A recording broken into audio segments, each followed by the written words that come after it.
Hello, hello, hello. Welcome back to the channel. We are going to be doing Brazil versus Uruguay watch-alongs. I'm also going to be I'm also going to be watching the end of Money in the Bank at the same time while this Brazil watch-along comes up. Big up Envo in chat.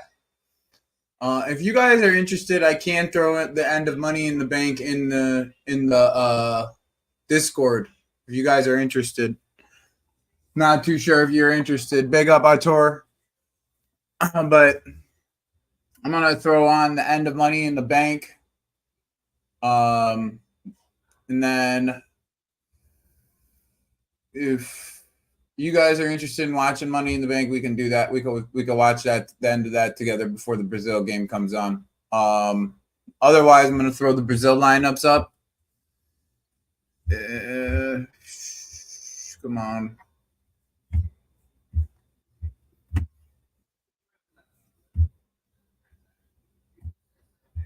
Let's throw these lineups up.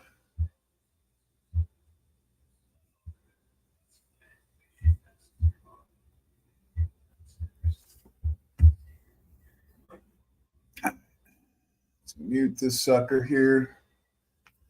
We got pretty much the same lineup for Uruguay that they've been playing this entire time. It's Nandez, Araujo, Oliveira, Vina, Ugarte, Valverde, midfield, Palestri, Nicolas de la Cruz, and Mr. Araujo. And then would you look at that? Endrick is starting without Vinny. By the way, they're without Vinny because he accumulated too many yellow cards. So Endrick is starting with Rodrigo, Lucas Paqueta, and Rafinha. João Gomez and Bruno Guimaraes in the midfield. I think it's Gilbert Arana, Marquinhos, Eder Militao, and Danilo in the back.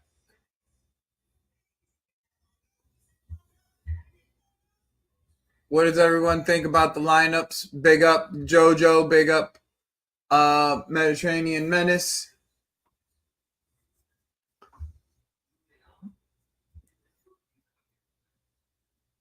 Nathan, I did throw the link in the chat. If you want to jump in, you're more than welcome to.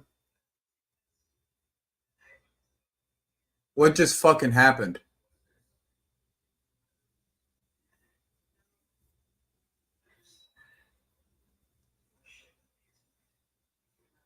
Oh, CM Punk about to ruin Drew McIntyre's shot again, huh?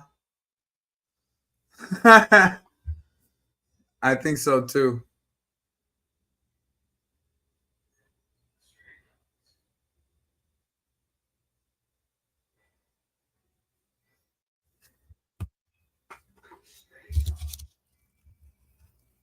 Drew McIntyre shot again, got killed again, son.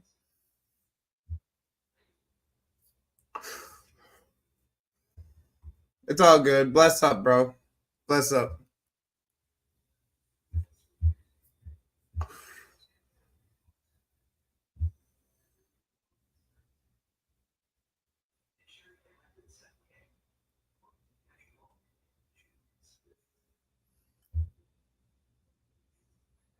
What's not there? Oh, the link? That don't make no sense. Oh, it never got sent. I apologize. I don't know why it didn't get sent. That's weird.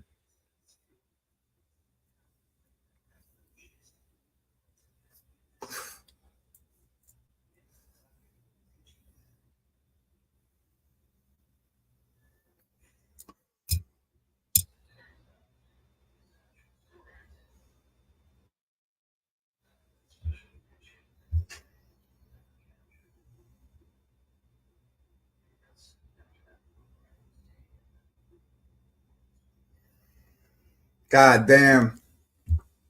That's crazy. All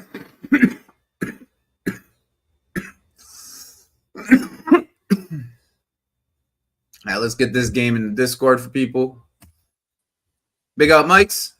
Yeah, big up, man. Big up. Literally about to go to bed, but I thought, why not? Big up the chat as well. Big up. Yeah, I mean, I took a big ass nap myself. Nathan, it's in there now, brother. It should be in there now, at least. Yeah, it's in there.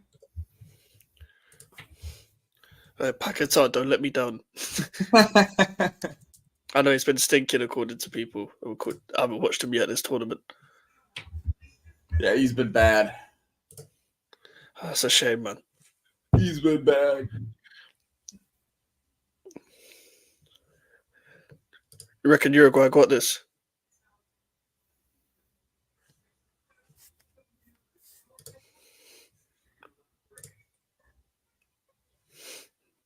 Big up Arthur in the chat, bro. My guy Mickey. I should have never said that on Lewis's stream. Yeah, you should have never said that. People are going to get you on that. Yeah, Jonathan did it in my chat earlier. Big up, Jonathan.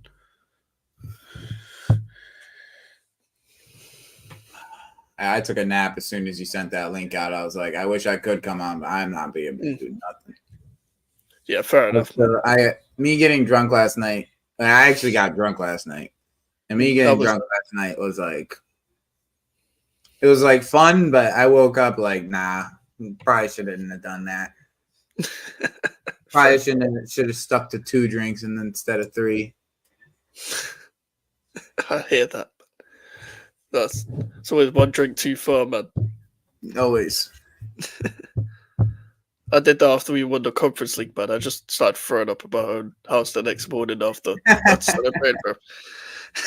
I'll celebrate for like 3 days, bro.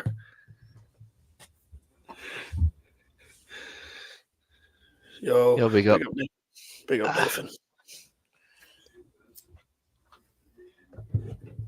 How are we all doing?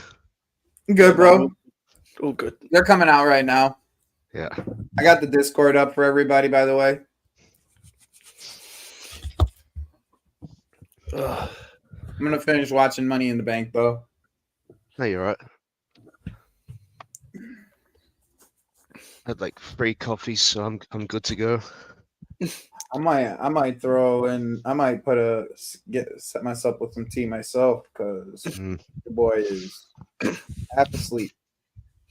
I was about to go to bed, but I'm just on the water, man. Fair enough. Yeah. I couldn't sleep, so I was like, no, I did the next game after the England one, Turkey, Netherlands. Oh, yeah, fair It's enough. actually a decent match, to be fair. Yeah, to be fair, I thought Turkey had that, and then Netherlands just Turkey were just wasteful, yeah. Yo, Igbali was at Michael Rubin's fucking all-white party last night with Drake. Oh my days. He's not keeping the family away. This man's got connections, huh? Yeah. He was at Michael Rubin's all-white party last night. I saw pictures. Damn, he's an OVO.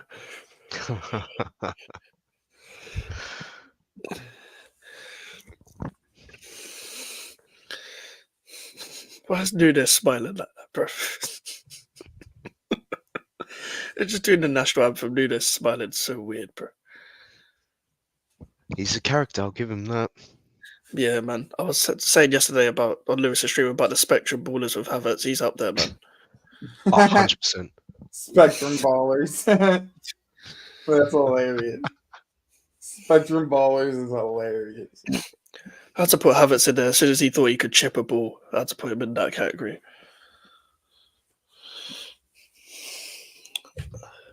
Can't refute it, to be honest. Nah. What are we saying about this, though? You reckon Uruguay got this? Personally, I think Uruguay got this, yeah. Yeah. I just see more team. I mean, bro, this is like one of the few times Hendricks has started a tour. So it is. Mm-hmm. I've only watched Hendrick once, and that was against England. Everybody cares about. And he scored against us as well. Yep, literally. I'm throwing 2 tweets up, okay? Here it is. Oh no. It's funny how sensitive some people get, with like players that are obviously either at their club or they're linked with and whatnot. Like literally, I got into like a semi-argument about William Saliba versus Rudiger. Like people claiming that Saliba's like the best defender in the world. I'm like, are you kidding me? Like he's good, he's great, But Rudiger's won stuff, and like, yeah, by that logic, like, you know, it's a team sport, right? I'm like, yeah, I know, but Rudiger has literally been clutch in that Real Madrid team. There are moments where he himself helps them win trophies. You know what I mean? Like a block here, tackle there. I'm like, relax, people. Like, I'm not attacking Saliba. He's going to be good. He's going to be better, but just right now, he's not the best defender in the world. Oh yeah, I agree. I think Saliba's going to be very good one day, but I think saying Rudiger's better than Saliba is not an insult to Saliba at all. It really isn't. No, that's the thing.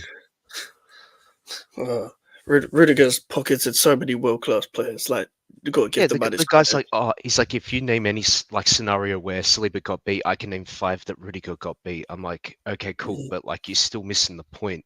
Like, he's still his career. He's won way more trophies than Saliba has, and there's a reason why. Yeah. All right, I'm gonna go heat up the kettle real quick. Give me 1 second. Nice. Fair enough. He's like, by that logic, Harry Kane is not as good as like Haaland. I'm like, Kane is a great striker, but Haaland's won more trophies.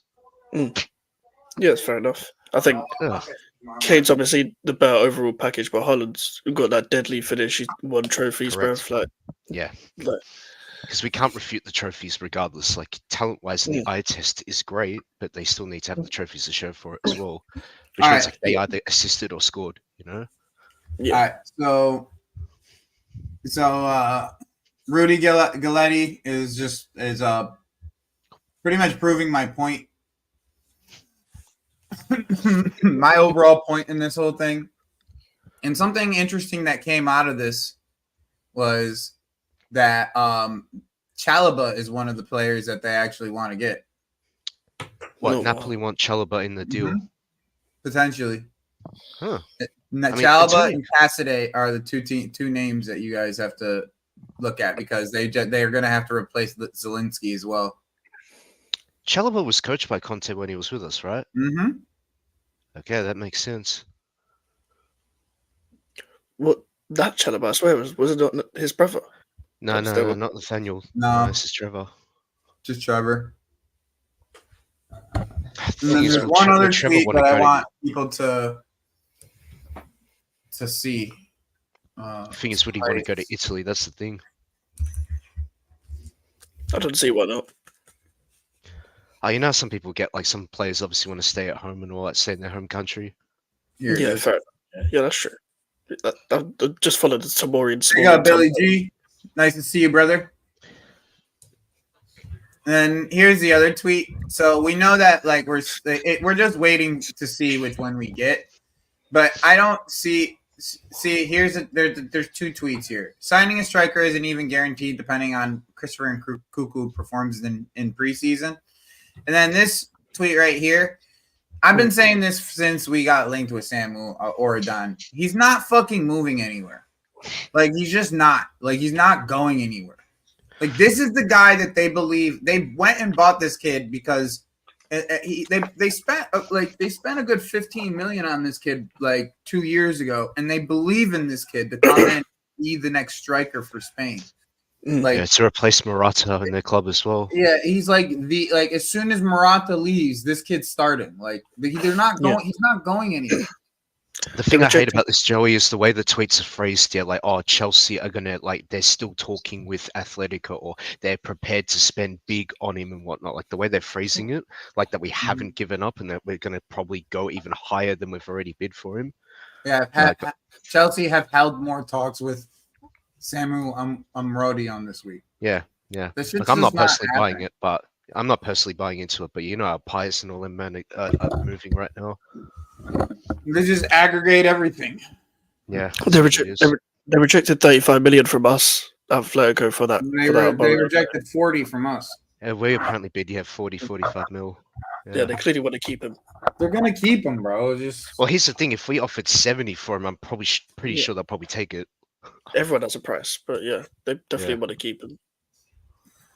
And you know how that's going to go down well in this fan base. We offer 70 mil, they accept it. We buy this. Now we've got a 70 mil striker on our hands who's like 20 years old, unproven. You know how that goes. Yeah. Put it this way: if you don't get him, they'll moan. If you get him, they'll moan. Mm-hmm. What's the point? That's the thing. Like Mark Giu, I'm pretty sure I'm pronouncing his name right. That Spanish guy from Barcelona. Like he's Giu. 18, right? But he's going to get a run in preseason, right? We just don't know how. He's probably gone on loan, but we don't know how he's going to perform in preseason. I'm being serious though. Like I said this earlier. I think he's gonna love Nkunku at the striker. Unfortunately, Yeah, he's gonna fall in Joey love did with say Nkunku that. at the striker. And we got kickoff.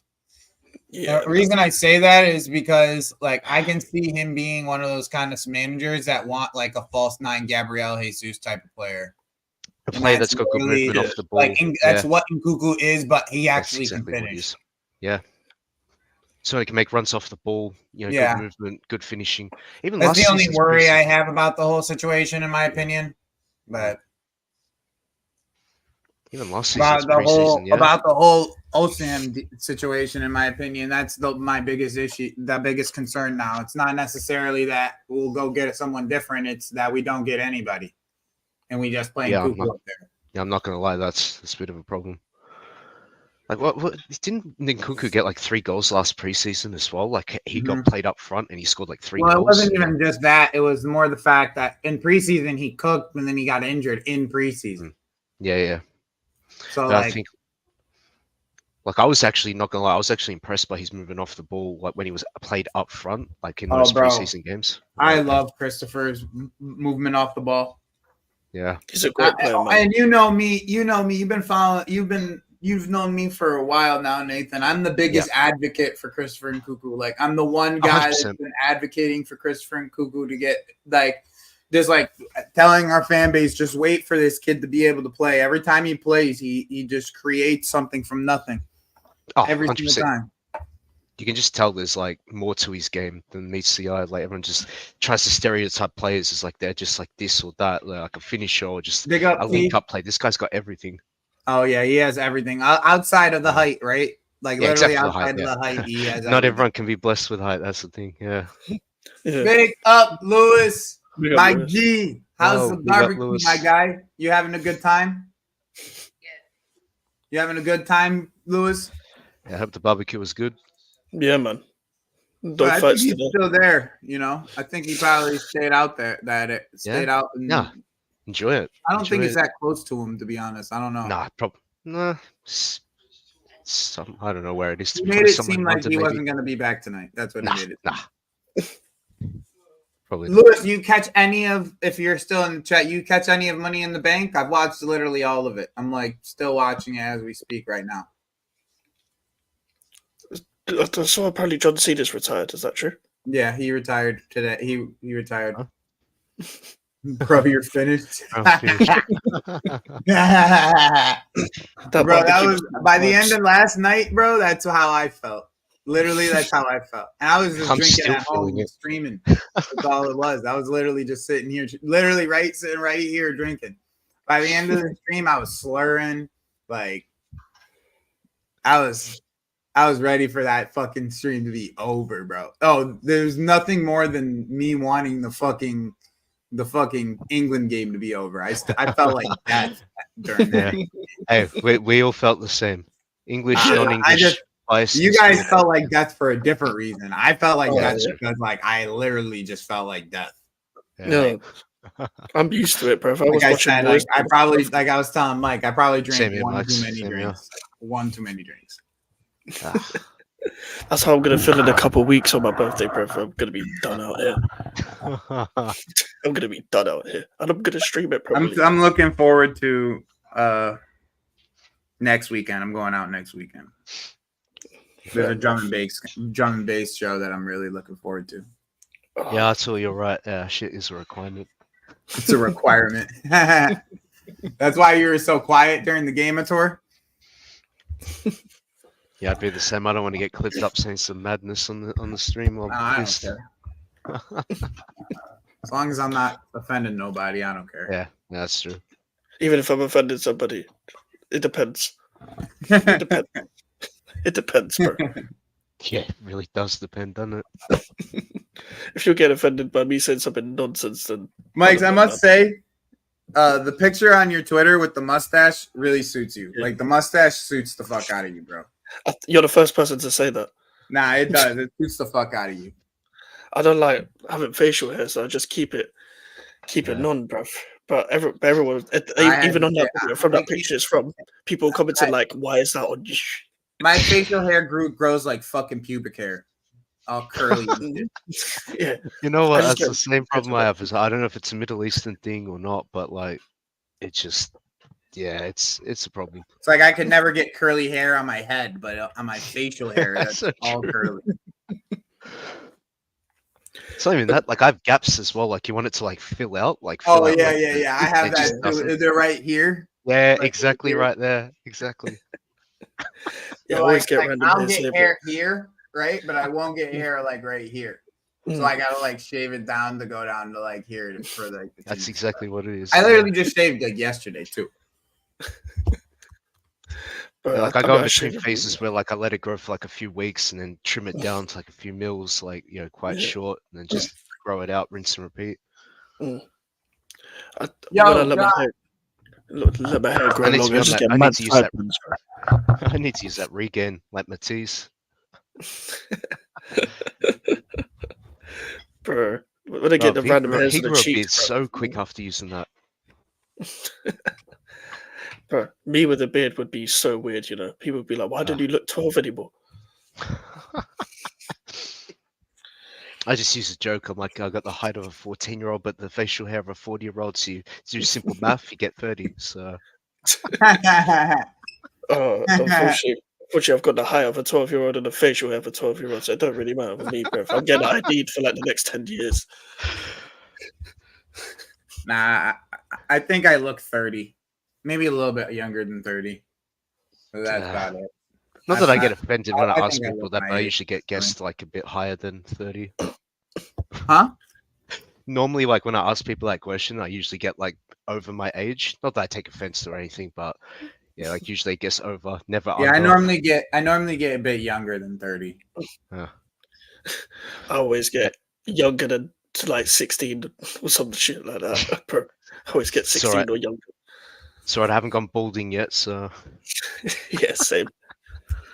Bro, I'm if I get blessed. my dad's hairline when I'm his age, I'm finished. Oh damn. Yeah, I'm the same. Mediterranean hair and all that. Yeah. My dad's hair is fine. My dad's just got English hair, bro. That Dagenham hair. That Dagenham stress. I saw my beard was like starting to grow at like 13. Yeah, I had mine at 15. I would never have mine. Man was coming into like high school with like razor burns and shit. Mm-hmm. Oh well. Yeah, it was peak. It's like, hey, you want more reasons to bully me? Here you go. Oh well. Even in year 7, they were like, oh, they said you should be in primary. You should be Yeah, it should really be is in- crazy.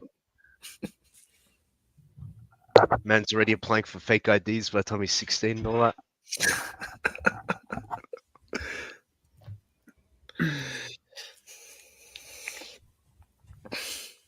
Envo, if you were any lower than 15, I'd probably have to kick you out of the chat, bro. Man said, I'm 15 and look older than you. You are any Obvious. younger, bro. Yeah. Just clock that. Yeah. It just doesn't help the lighting in my room, and also like the fact that I'm moisturized. It doesn't help, and no facial hair. But I feel like if you had the mustache, Mikes, I'm telling you, the mustache, bro. I still get ID'd. I still get ID'd. Yeah, I get ID'd, bro. Don't matter. Yeah, we all do at some point. I remember I forgot my ID trying to get alcohol from Tesco, trying to convince the person, bro, I'm literally 19 at the time, like, allow it. But they were like, What's nah. the legal drinking age in England?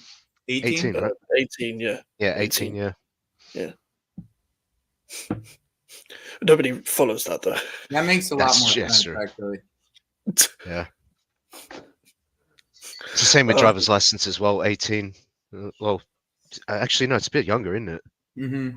I was going to say it's younger in America. Yeah, America, it's like, what, 16, I think?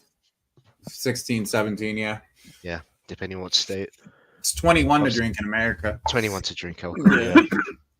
I would have to, back in the day at my 19th birthday when I was in college, we would drive through Canada Oh damn. just to go drinking. We'd spend like $100 on a hotel for the three of us. There'd be one bed, and like everybody else would sleep on the floor. I was like the one kid that was going to school. That's part of my friend group that still went to work, like still had a job throughout the entire time I went to college. So I always had money. Yeah. Big up Danish. Big up Danish. Big up Danish, bro. Bro, I got the maddest lockdown drinking stories, bro. But Lewis, I want a money in the bank briefcase. I think that's what I'm gonna buy next. I want a money in the bank briefcase, and I want a WWE belt, like a mini one, not like a big one, like a mini one. And I'm gonna put them both up. I'm gonna put them both up in the probably like on the bottom of my wall right there. You see the bottom where it underneath the two pictures that are right there. Those are our two Champions Leagues. Like our trophy, our pictures of us holding up the trophy. Yeah. And all of the whole entire team signing it. Underneath it, I want a Money in the Bank briefcase and a mini WWE belt. That's what I'm gonna do for that area right there.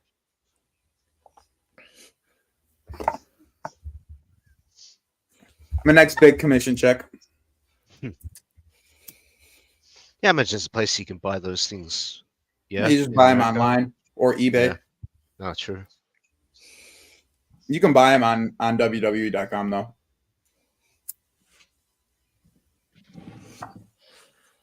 I want the WWE belt that spins though. That shit was the shit. Not true.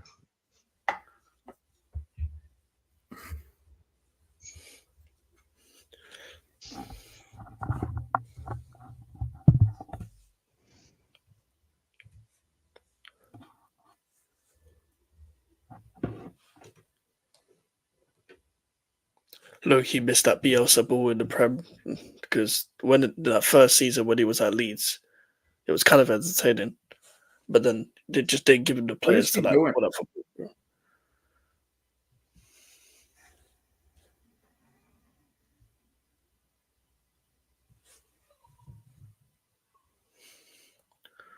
So was struggling with that press. First time I've been in that half, and there was a long kick.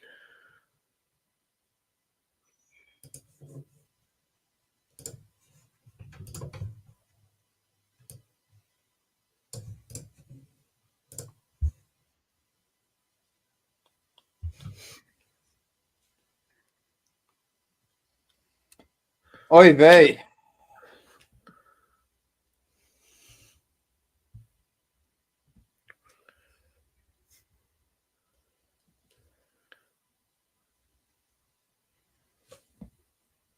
Could see why Ronaldinho didn't want to watch this.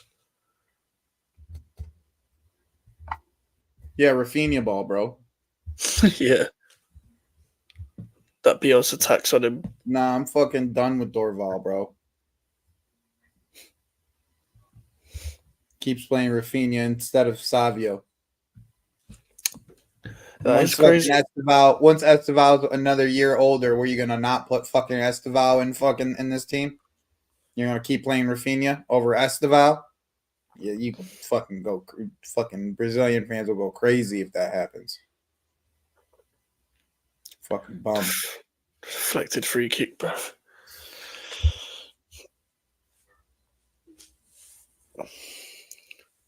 Yeah, look at half these players that played for Bielsa. Look at their career after Bielsa. It just looks bleak, man. Bielsa got the best out of all these players.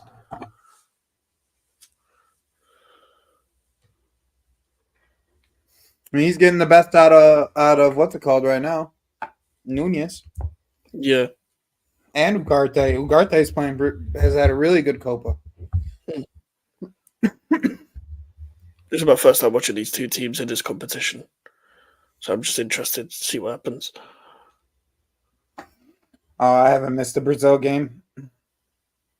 I don't think I've missed a Brazil game in like 3 years, bro. Oh, fair play.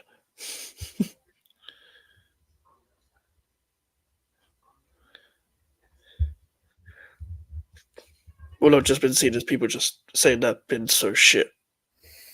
Yeah, except I keep watching them, just like Chelsea. We've been shit, but I keep watching them. Yeah, I always do that with West Ham. Like nothing can hurt me no more. Yeah, you got tough skin as a West Ham fan. Yeah, I mean, my first season where I won games, we were relegated under Avram Grant. So, what an introduction! I still thought Avram Graham was a solid manager. Wasn't great, wasn't good, just solid. Was shit for us. Yeah, he was solid for us. Anytime he came in as caretaker for us, he was pretty solid.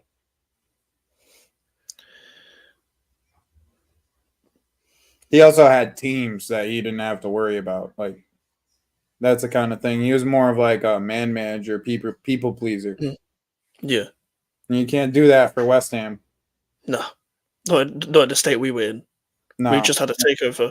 We needed to be stable, but we actually needed that relegation to bounce back up. We got Allardyce, and we became stable again. You know what? You want to know something, Nathan? I almost guarantee Nkunku starts the first game of the season against Man City at striker. I'm almost guaranteeing it. Because I like more and more. Oh, that's a dumb fucking foul, bro. That's a dumb foul from Hendrick. What is he doing there? Fine already.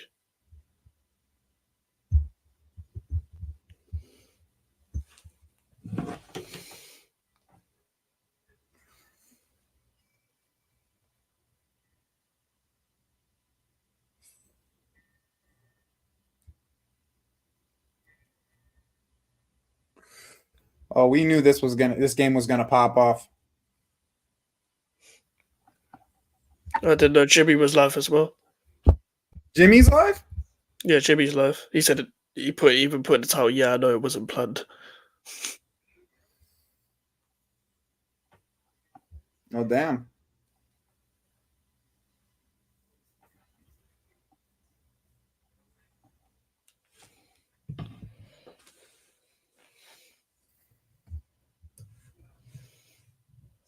Same 300. I'm like keeping an eye on both, but I'm more focused on 300. Yeah, it's not as bad as England, bro. Like I said, I've been watching Brazil I haven't missed a game of Brazil for the last 3 years. It's not that bad. This team's not that bad. Oh! Oh, fucking no. Thought I was in just for a sec. Damn, Jimmy's about to take all the followers for this though. Let's see. Let me get into his chat real quick.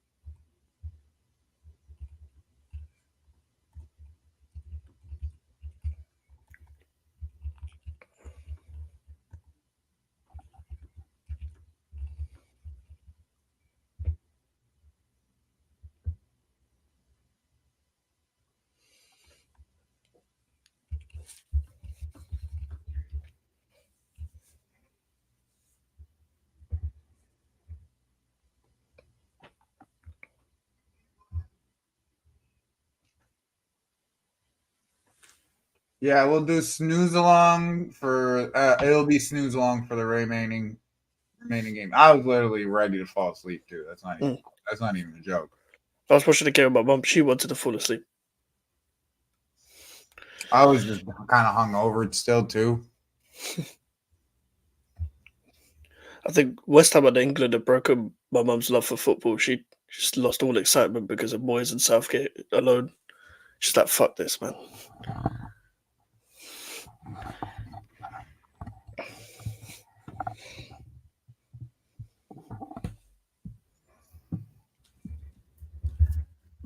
Oh well, it is what it is.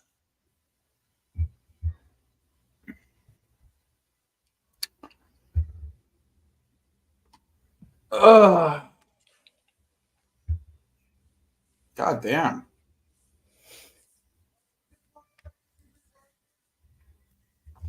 Exactly 300. Fucking hell.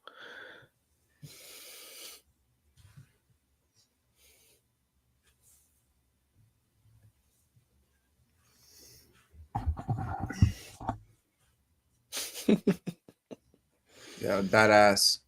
Honestly. It's like watching the same manager. Bro, football's dying, son. I'm not Oh, fronting. yeah. Oh, facts, bro. It's fucking dying. Football we knew and loved is nearly dead. Oh, for sure.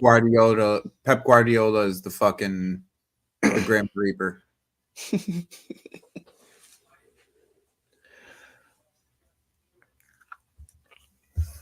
I'm kind of worried about that for the Enzo, that the football that we're going to be playing is kind of going to be robotic. I kind of worry about that. Yeah, it will be. It will be, right? Yeah, it will be. The only like sort of freedom you're gonna get is maybe your wingers 1v1 at times. That is it. That is it.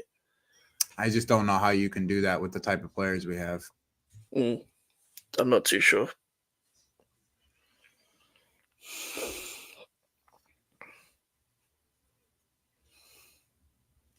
I hope they do that for Mudryk. I hope that helps. That helps Mudryk. Oh, this big. That's big. Let's go round him though. Oh, he falls over very quickly, I must say. Our Arujo is not playing around with this dude, son. He's not playing around with this dude. No. Andre looks so hedged for a small guy. Yep. Look at he's not playing around with this guy, bro. He's gonna win a lot of fouls in Madrid diving like Hey, that. everyone, make sure you hit the like button while you're here. I don't even know how many likes we're on. I barely.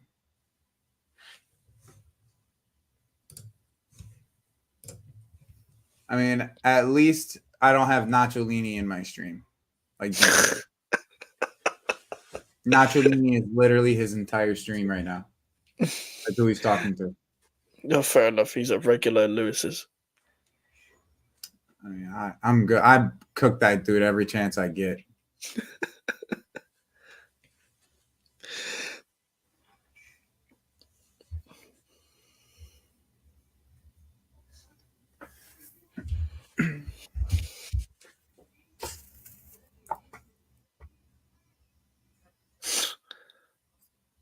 It's a lot of falling over. Bro, a tour you're probably not wrong for doing that. In a piece. Just not seeing him talk is probably better than anything.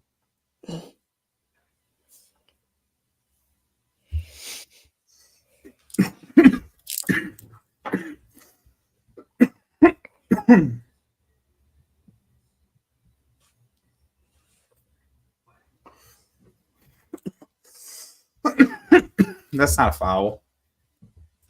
Just shoulder to shoulder. Yeah, I hate when they give shoulder to shoulder fouls, bro.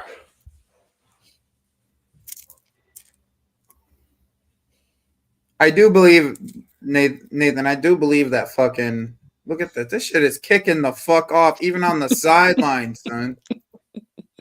They don't play around, man. Love it.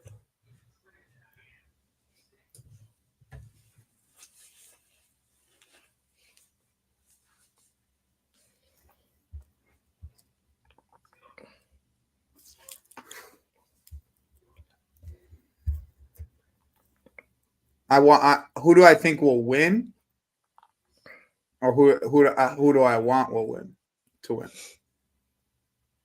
I want it to be Brazil Argentina in the final, but I think it will be Colombia Argentina in the final, and Brazil will lose this game somehow. I would love a Brazil Argentina final. That's what I want. The entertainment factor. And I was nervous about this game because Argentina's, but all the refs on the field are Argentinian, other than one. Oh god, that just screams for a corrupted game. Yeah, that's what I'm saying. I've only seen Paquetá touch the ball once. Dude, every time Paquetá fucking plays, bro, he's just hacking people, son. Yeah, he does that. He just hacks the fuck out of people, bro. Every time he plays. Mm. Well, he barely clipped. That was just a clip though from Gomez. Oh yeah, I forgot about Joe Gomez. He shouldn't even be playing in this game, in my opinion. Fair enough. Like this Brazil team could be better, bro. It could be set up better. Even with the players that are out injured, like the Richarlison that he seems to love, like Dorval loves Richarlison. And you can get something out of Richarlison. I still believe that there's a player in Richarlison you can get something out of him. But like, oh my days, what is going on here? That's offsides. 4 of them are offsides. Bit the same run. He's just a little young, bro. Dorval is like a weird manager, bro. He's like, the 3 of them are offsides. Fucking Dorval's a weird manager, bro. He's like Savio's already better than him.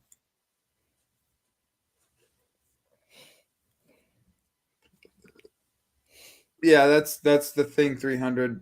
The midfield isn't good enough to create, and I just don't rate. I've never rated Paqueta. Like as much as sorry, Mike, I just never rated Paqueta. I just don't think he's as good as people make him out to be. He's not that good of a creator. He's not that good of a ball carrier. Like, yeah, he's not good at ball carrying. I'll be real, but we'll come to carrying. He needs runners. Like without runners, he's fucked. Even then, it's not. Like for West Ham, he's always benefited of runners. That's why him and Bowen are so good together, and him and Kudus are so good together. But when he doesn't have runners, he just loses his shit and starts taking too long with the ball, which is what people take the piss out of, really. And he just does skills too much on the edge of his box as well. Gotta be in people's house. Stop doing on the edge of people's boxes, or you keep losing the fucking ball.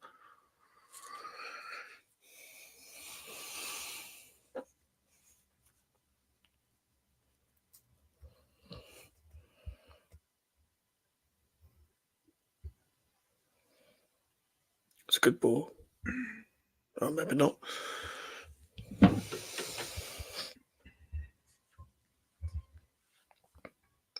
Slightly cagey game. I know, Arfan, right?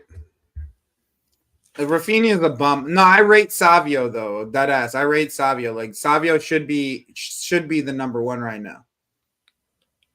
Like and I'm okay with if they wanted to bring Estevao to the Olympics, then I could understand that shit. You know what I mean? Oh, Birthdays. You fucking blew it. Oh, that was right in his hands there. What? That Endrick? Yeah. Endrick, you blew that shit. That was his moment, man. Oh, the stars it got too bright for him. Yeah.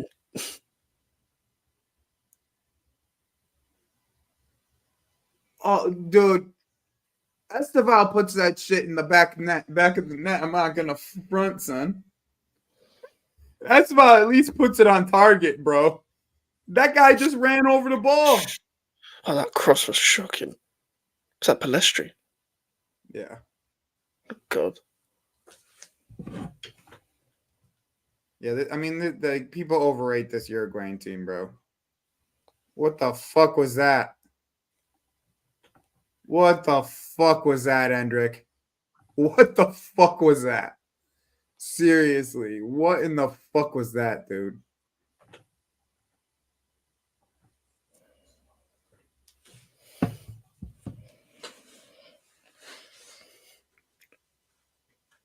What's like the main problem with this Brazil team then? Why are they so underachieving so much? Midfield. Fair.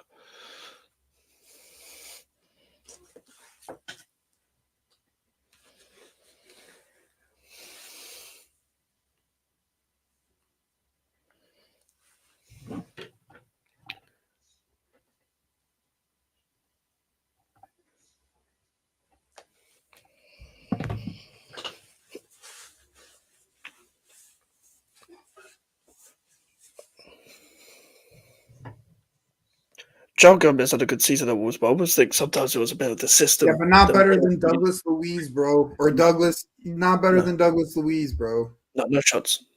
Oh, wait, why is he not there? Douglas Luiz is on the bench. Oh, he's on a bit. Fucking hell, man. Part of the problem, bro. Fuck. If you start Bruno Guimaraes, bro, that's bro Ali. I've been saying it. Nobody wants to listen to me all tournament. No one wants to listen to me. No one wants to fucking listen to me. Colombia's winning this tournament, bro.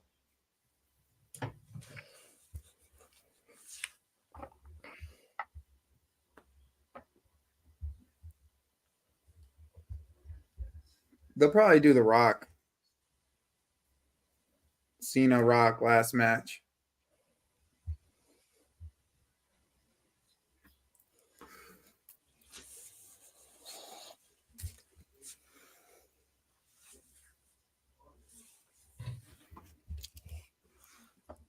It was a solid 6 out of 10 PLE. 6 out of 10. Bielsa got his fucking thing to sit on. Oh, that doesn't look good.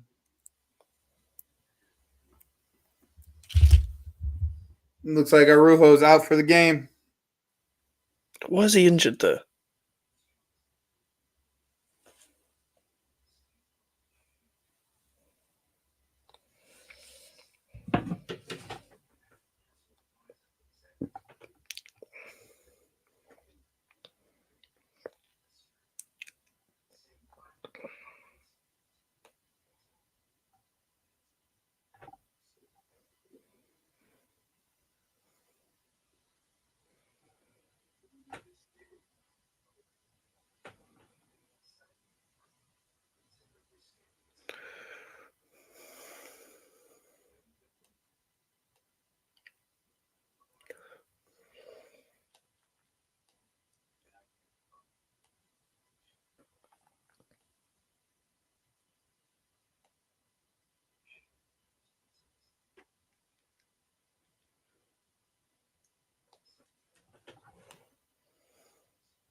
Yeah, they're making a sub.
I mean, that's not a bad backup to be putting in. Forgot about him. I totally forgot about him too. Where does he play now? Same place. He hasn't moved. Fucking oh, he's still there. Yeah.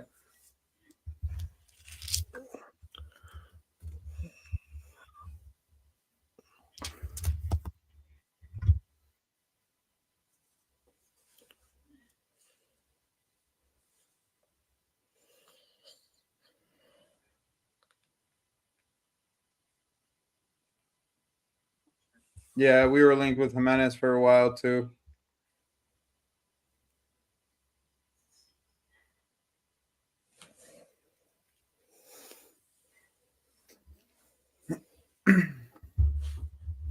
I think it's gonna be like a bloodline war by WrestleMania 300. Like it'll be like Roman and the Usos versus the War. Oh, Darwin Nunez again. Such a typical Nunes thing to do.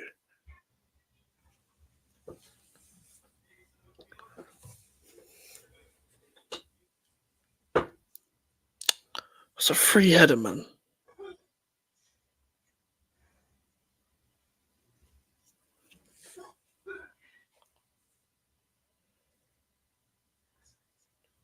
Okay, flick on packets. I'll go with Rafinha. Go with Rafinha. Oh, Rafinha. Keep Rafinha, you bum. It's the battle of the bozos, son. Oh, Rafinha, straight out the keeper. Battle of the bozos.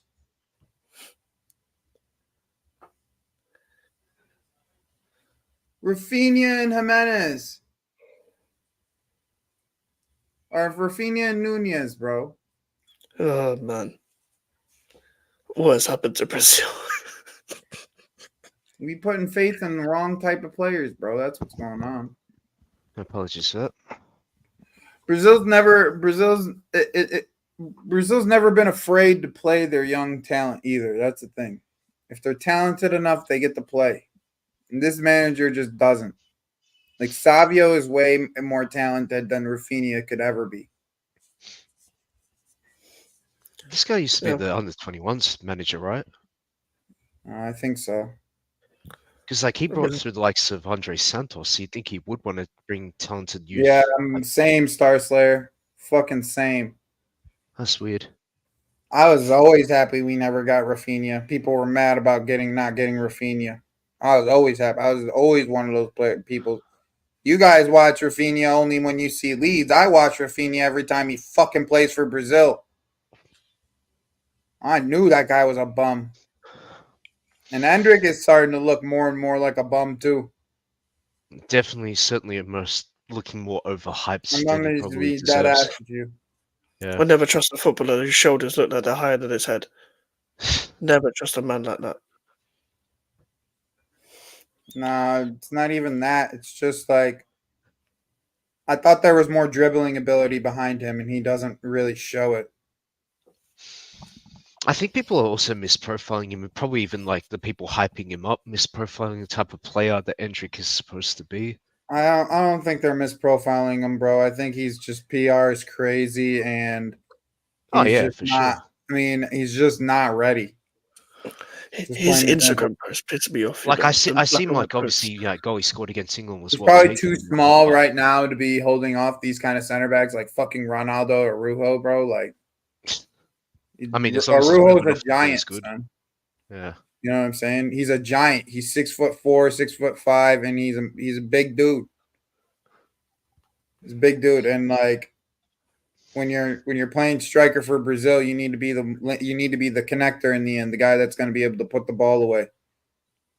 But you also have to have some type of technical ability, which even as you guys hate on Richarlison, I'd much rather see Richarlison than half these motherfuckers play striker for us. You guys could say that. I watch Richarlison play a lot for Brazil. For Brazil, he's a different man. Yeah, I mean, obviously compared to that Spurs squad, yeah, like he's probably got a bit more talent around him in this Brazil squad, and he just feels more comfortable. I don't even know about that. I just think that you guys, I just think they don't play. Spurs don't play to his abilities. Yeah. He's fucking good. He's good. He's good. Like he's actually good in the air. Oh, I remember him when he was at Everton. Like he definitely showed. He's actually good in the air. Yeah. Like Everton, like do you remember the season where Lampard? I'm gonna be honest with you, son. I'm gonna be dead ass with you. If Richarlison was our striker this last year, and we went and bought Richarlison for the 60 million that we bought him for, he would have had 20 goals for us this year. I'm gonna be dead ass with you. I'm gonna be dead fucking ass. He would have had 20 goals for us this year. Would I trust him more than Jackson in those chances that Jackson missed? Yeah, probably would. Yeah. I can't lie. Yeah, he would have had 20 goals for us this year. I mean, straight up for you, and like, and I don't even, and I'm not even rating him that highly, but the amount of chances we left Jackson in front of, he puts a lot. If a Richarlison on form puts 20 goals away for that team this year, straight the fuck. That's something to. These guys, like they give him the number 9, so they expect him to be the out and out 9, or is he more a center forward? That's the issue I have with Endrick right now. I'm not even like hating on him or anything. And that's why I like Richarlison, because he is an out and out 9. That's what he is. It's the same way I felt about Gabriel Jesus. Fucking Rodrigo, if you put Rodrigo and Vinicius next to the pigeon, he fucking puts the ball away. That's what it is. Because those guys can pass. You're right. That's where he's a pigeon. But in the end, bro, the guy can put the ball away if you gave him the chances. That's why I always quiet when people talked about Richarlison. I get you. I get the ceiling. I get the ceiling, but I still personally think you put Nicholas Jackson in more of an inside forward, less left wing position next to a striker, even next to Nkuku. Like, my idea of the team next year is Nicholas Jackson left wing and Nkuku striker, Palmer right wing. Yep. KDH, Enzo, Caicedo, James, Tosin, Colwell, Cucurella. And then hopefully we get Marmadashvili or a different goalie. That's like my only thing. Yeah. If that's the team next year, I just think that Nico's talents are better used on the wings, especially if you can get him into one-on-one scenarios. And Correct. You can get him into one-on-one scenarios a lot more because he's a smarter runner than Mudryk. So you get him into areas where like you get him into he'll pin the fullback down and a back down. You hit the ball to him in a pin down. Now he's one-on-one instead of two on one when he's against center backs. You see what I'm saying? Where that's of course. I mean, I'm not even. I'm talking in sense of what our team is right now, Artur. Like, I'd rather talk about like what our team is right now than like talk about who's gonna come in. Because shit, I didn't know Viega was gonna come in. None of us did. Exactly. So like, how the fuck am I supposed to know what's gonna happen next? So I'd rather just deal with the fucking what I have. You know what I mean? Yeah. Talk about what I have than talk about what we're gonna get. And there's just some things you can't teach players, even a Jackson. Yeah, like, yeah, he has a high skilling for sure. He'll be a more rounded player, like even in the likes of a Thomas Muller. Like, I'm not saying he'll be exactly like a Thomas Muller, but Thomas Muller had a lot to his game. Like, literally, he was a great passer. I mean, I think the closest finisher, comparison to Jackson that we have is Gabriel Jesus. Yeah, that's a good example. Yep, Jesus. That's why I never really hated on Jesus. I actually appreciated him as a player. I liked his movement off the ball. He could get into good positions to score. But Christopher Nkuku is Jesus on steroids. Yeah, basically a more techier version of. Not even a better finisher than fucking Jesus is what he is. He is. You get those. That's why Jesus never played striker for Brazil, because he's not out of nine. He needed to play with someone who's a more clinical finisher. Yeah. Always loved him on the right, you know. Always loved Jesus on the right. Yep. And that's exactly how I feel about Nicholas Jackson. Like, I just don't feel like you'd ever be able to teach him that killer instinct ability. You'll be able to work on his finishing, of course, shooting drills and whatnot, get him to strike a ball a bit better, but he'll never really have that instinctive positioning and whatnot that an out-and-out striker. Like, not even just an out-and-out striker, just an instinctual finisher. Yeah. Bro, I'm telling you, like, my hype for Christopher Nkuku, like how good this guy is at like just crashing the box at the right time, getting on the end of crosses, being being the link up man to be able to create something for himself or for somebody else. Yeah, there is nobody in world football right now that I would rather have in that position and that false nine position. Nobody in world football that I would rather have. Yeah. There isn't a single player in the entire world I'd rather have at false nine than Christopher Nkuku at this current moment. Danny Ings? I'm just not going to even respond to it.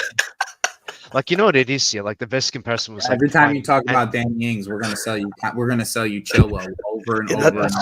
That's why I bring up Danny Ings. I stopped trying to sell you Chilwell, bro. And you keep on bringing up Danny Ings.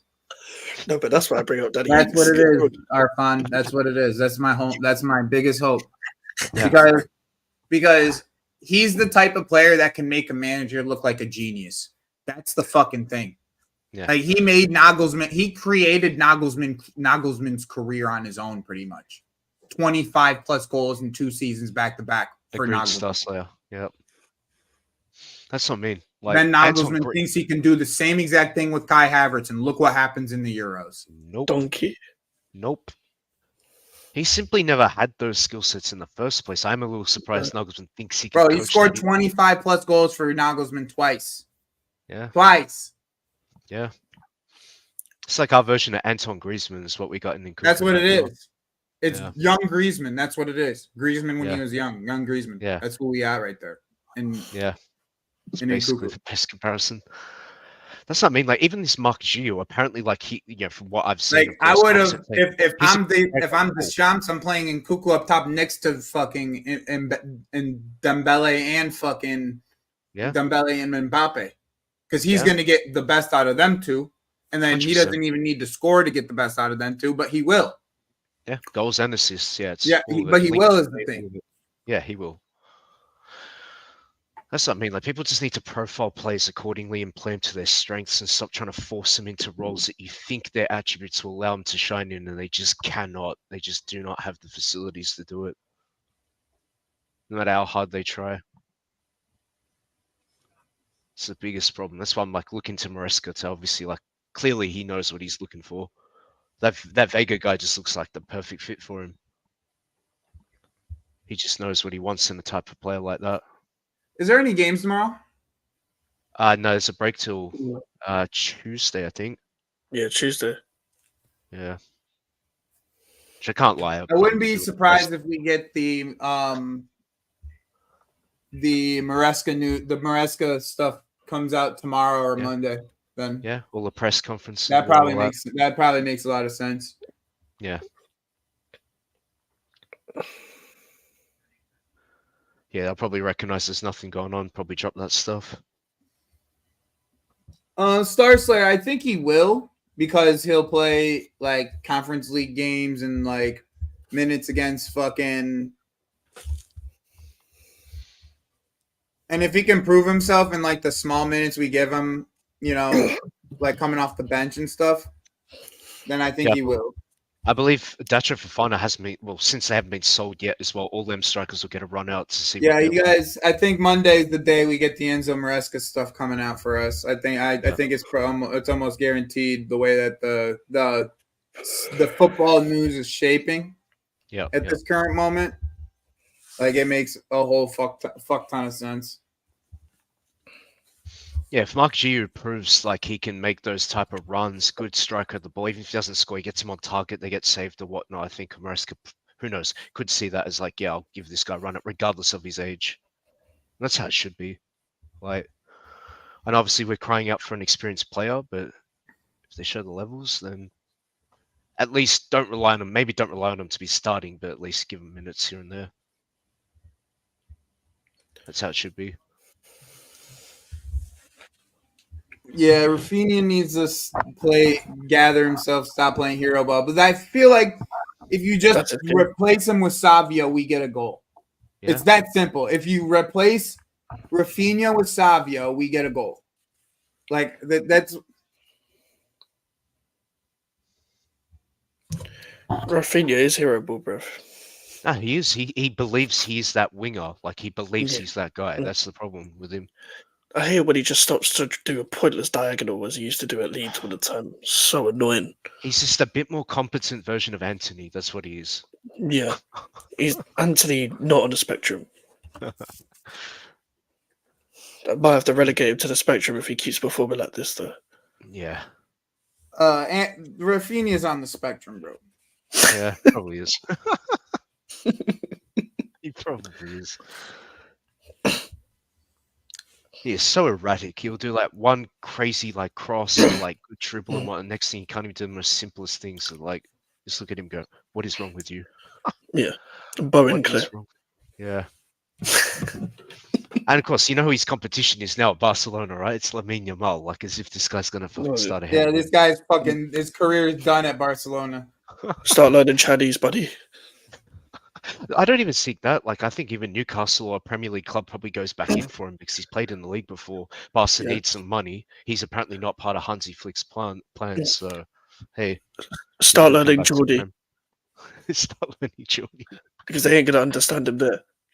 That's true. Because I think Newcastle's still trying to flog players to Saudi, like maybe an Almiron or one of those guys. So they'll need a right winger. It makes sense. Yeah. Replacing Almiron with Rafinha, bro. Yeah. Basically the Brazilian Almiron. I mean, hey, Eddie Howe did wonders with what's his name? Joelinton, put him in midfield. Yeah. So who knows? Rafinha, he's going to play him left back. Left back. They need a left back. They're going to play him there. Now, Lewis Hall. I was going to say Lewis Hall be left back. He couldn't even play midfield, to be honest. He can do both. He's gonna have a big season at Newcastle because he started to play the back end of the season. That he actually Yeah. realised, Dan Burn's actually shit. Yeah, Dan Burn is not a good left back. For as long as he's loyal to Dan Burn, it's long. Joe, your bigger mic's battle. off. Yeah, there's definitely gonna be I some don't weird know how moves. Paqueta's getting these ratings, bro. This shit is crazy. What's the rating? This shit pisses me off, son. Here we go. This actually pisses me the fuck off. He's been awful all game. He's been anonymous, and he has the highest rating on the team. I agree. And I'm a West Ham fan. He's been anonymous the entire game, and he has the highest rating on the team. He's took like 5 touches of the ball. Oh my days. Big up, Yeah, Adam. they count like sideways passing and shit. Like that's a good thing. Like, I need like, a sure, cup of tea, bro. This is pissing me the fuck off. yeah, I don't blame you. It's like I get it. You're still retaining possession, right? So therefore, that's not inherently bad. But then it's like you're still not doing anything impactful in the game by doing that. Yeah. So the thing is, he's not even doing that. The only thing he did was put Rafinha through once, and the rest of it is him been trying to kung fu kick every Uruguayan. Honestly, That's South American tax, huh? It just hits different. Yeah. It don't matter who they're playing against. Yeah. It's just I'm surprised he hasn't been sent basically off for us. He hasn't been sent off for us once. Like, but the thing is, he loses his head and will just start kicking the shit out of people. He has that in him. He has that in him for sure. Yeah. But like, I like him, but he needs he's a constant guy that needs runners and link ups all the time. If he doesn't get that, he will just get frustrated. I'll tell you what would be a smart move, right? Say, I know obviously he's got that case looming over his head, Paqueta, if he gets banned and whatnot. But do you think a Mateus Nunes would suit West Ham? We tried to get him. Yeah. Moise tried to Welcome get him. to Watch Sport Nation. That's what, in a perfect world, if you sold them Lucas Paqueta and you got Mateus Nunes in return, I'll take it. Like I'll take some money. Yeah. Yeah. I honestly think that would work. Yeah. That would Joey, what about that? Actually. That would actually especially under Lopetegui as well. Lopetegui literally had him. Yeah. Yeah. He was good. That would have worked out really well for you, Matthias Nunez, for Paqueta and some money. Yeah. That would have worked out real well for you guys. Yeah. Hey, Adam, you're right, bro. But it doesn't matter now because they've got to put out with that. They're going to be like, give us another 100 million. Can we give us another 100 million, please? Yes, you can. Give us another. Isn't there bonuses that they owe you? You could give us another 65 while you're at it for Kai Havertz. Yeah, that's true. Like they owe bonuses to West Ham, don't they? In part of that deal, or is it straight up just I think majority paid up front? Yeah, majority paid up front. Oh, did Nate Diaz beat the shit out of Califugazi. That's a crazy slander name. I'm not gonna lie. Califugazi's jokes. Do you know with the I know I fuck with Italians and whatnot because obviously being neighbors and shit, but that's a funny slander name. Do you know with the Rice deal, when they first bidded for Rice, they tried putting random clauses like, oh, if we win the league and if we win the Champions League, allow it, man. Just pay the money up front. They tried scamming us. No, we'll scam I think that was like the first or second bid that was over 80 mil. Like everyone sort of thought that would be enough for West Ham to sell, but West Ham obviously held their resolve and they're like, no, like no deal and whatnot. Yeah, I kind of figured it was these stupid clauses they were trying to put in. Yeah, exactly. That's kind of what Arsenal do. We needed to extort as much as we could for Rice because it was our best asset. We needed to 100%. And that's why we're still spending money now. We don't need to sell to buy. I will always have this issue with fans who say like, oh, like such and such player is not worth X amount of money. It's like at the end of the day, the club pays how much they badly want the player. That's how much they're going to pay for it. But you can't necessarily say that player is worth that money. Yeah, at the end of the day, they're technically not. But if they're performing for you, you're not going to care. You're going to be like, hey, this guy's one of our best players. Whatnot, he's performing. I don't care how much we pay. That's basically Caicedo for us and Enzo for us. Although Enzo is more divisive than Caicedo is, but you know what I mean. But we just, we paid because we wanted these players, and they have a role to play that they actually do well. Just not under Poch last season. They're good players as well. Galafiori, they are really good. Yeah. I think Enzo's going to do well under Enzo. Ironically, he'll actually do really well. Under as long Enzo, as he keeps the ball moving, keeps the ball ticking over and stuff. That's his role. Everyone thinks his role is like get goals, crash the box, send that would be KDH's role. Exactly. Enzo in theory, like in reality, should be the one pinging the ball, switching the play, and letting other people do that rest, that final third type stuff. Sure, if he's in a position to score, which we know he's the greatest. I think James Rodriguez cooking in this Copa is good for football. It is. It is. Yeah, man. I've always liked him, you know.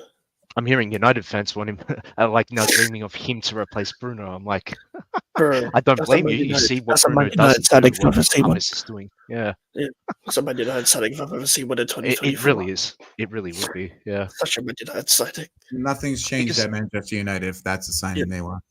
yeah, that's Nothing the thing. changed at Man United, period. Hummers is that type of player because football IQ wise, even age isn't going to slow him necessarily down on that front. Nope. He knows how to play ball.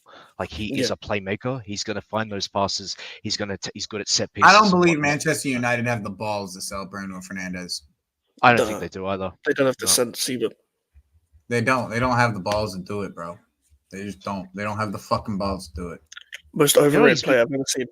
You know what his Bro, biggest problem Not is? that I haven't been saying this shit forever. Oh, Bruno's a good player, guys. Nah, bro. He's fucking trash. Like trash. Like Thank you. uber garbage. Like as garbage as it gets. Guy is booty. You know what the problem with Bruno is that like, yeah, he'll play shit, but he'll still be the one who has the balls in that team to get a goal or an assist. He steps up, like he'll play shit for Yeah, 70 whatever, minutes, 80 bro. minutes, take a pen, That's take what a it free is right kick, there. score a Volume goal. merchant. Yeah, G&A merchant. That's all he is. No, he's a Like, volume merchant, meaning Jiggy Suchek. he needs to hit that one pass 4 or 5 times before he. yeah, before he pulls it off. Yeah, I know what you mean. Yeah. There's Portuguese a. Suchek. It's like- I found there. I read the report that you sent me for Rafinha. It seems pretty legit. Rafinha to Newcastle. Yeah, Arfan, he does remind me of a bit of Hummus in him. I can see a bit of Hummus, which I see a bit of Arda Turan in him as well. Ironically, Yeah. same name, but same first name. But Yeah. he's very clever, very smart player. A bit.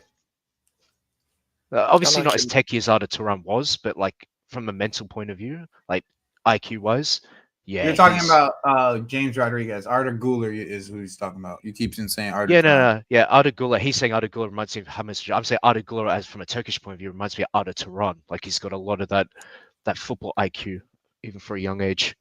Yeah, I always Opposite rated foot. Turan, you know. Yeah, Always loved Turan's Turan, another man. one. Yeah. good player, especially when he was at Atletico. And he was what a player he was. Yeah, Turan's absolute baller. He's had a mad career off the pitch as well. After seeing what's happened to him, man. Yeah. Yeah. Bro, he had a mad career. He's one of them man that went to Barcelona. They're like, why did the fuck did you Barcelona sign him again? Yeah, it's fine.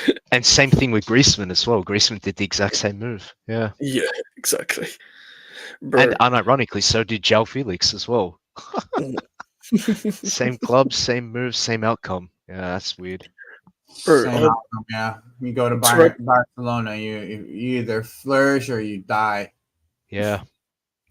I feel sorry for Ansu Fati though, because he actually was performing. Like he got given the number 10 jersey after Messi left, was actually doing all right and showed There's promise. a lot of injuries. Gets injured, then gets sent on loan to Brighton, started to perform a little bit, get his form back, then gets injured again, goes back to Barcelona, and Lamine Yamal is there playing right wing. Yeah. Like, and he's told now that he's got no future. Yeah. Yeah, he's cooked, man. That's a he's got no 2016 future. West Ham That's signing. If I've ever seen one, that 2016 West Ham signing right there. Injury prone, promising, and won't do fuck all. Oh, man.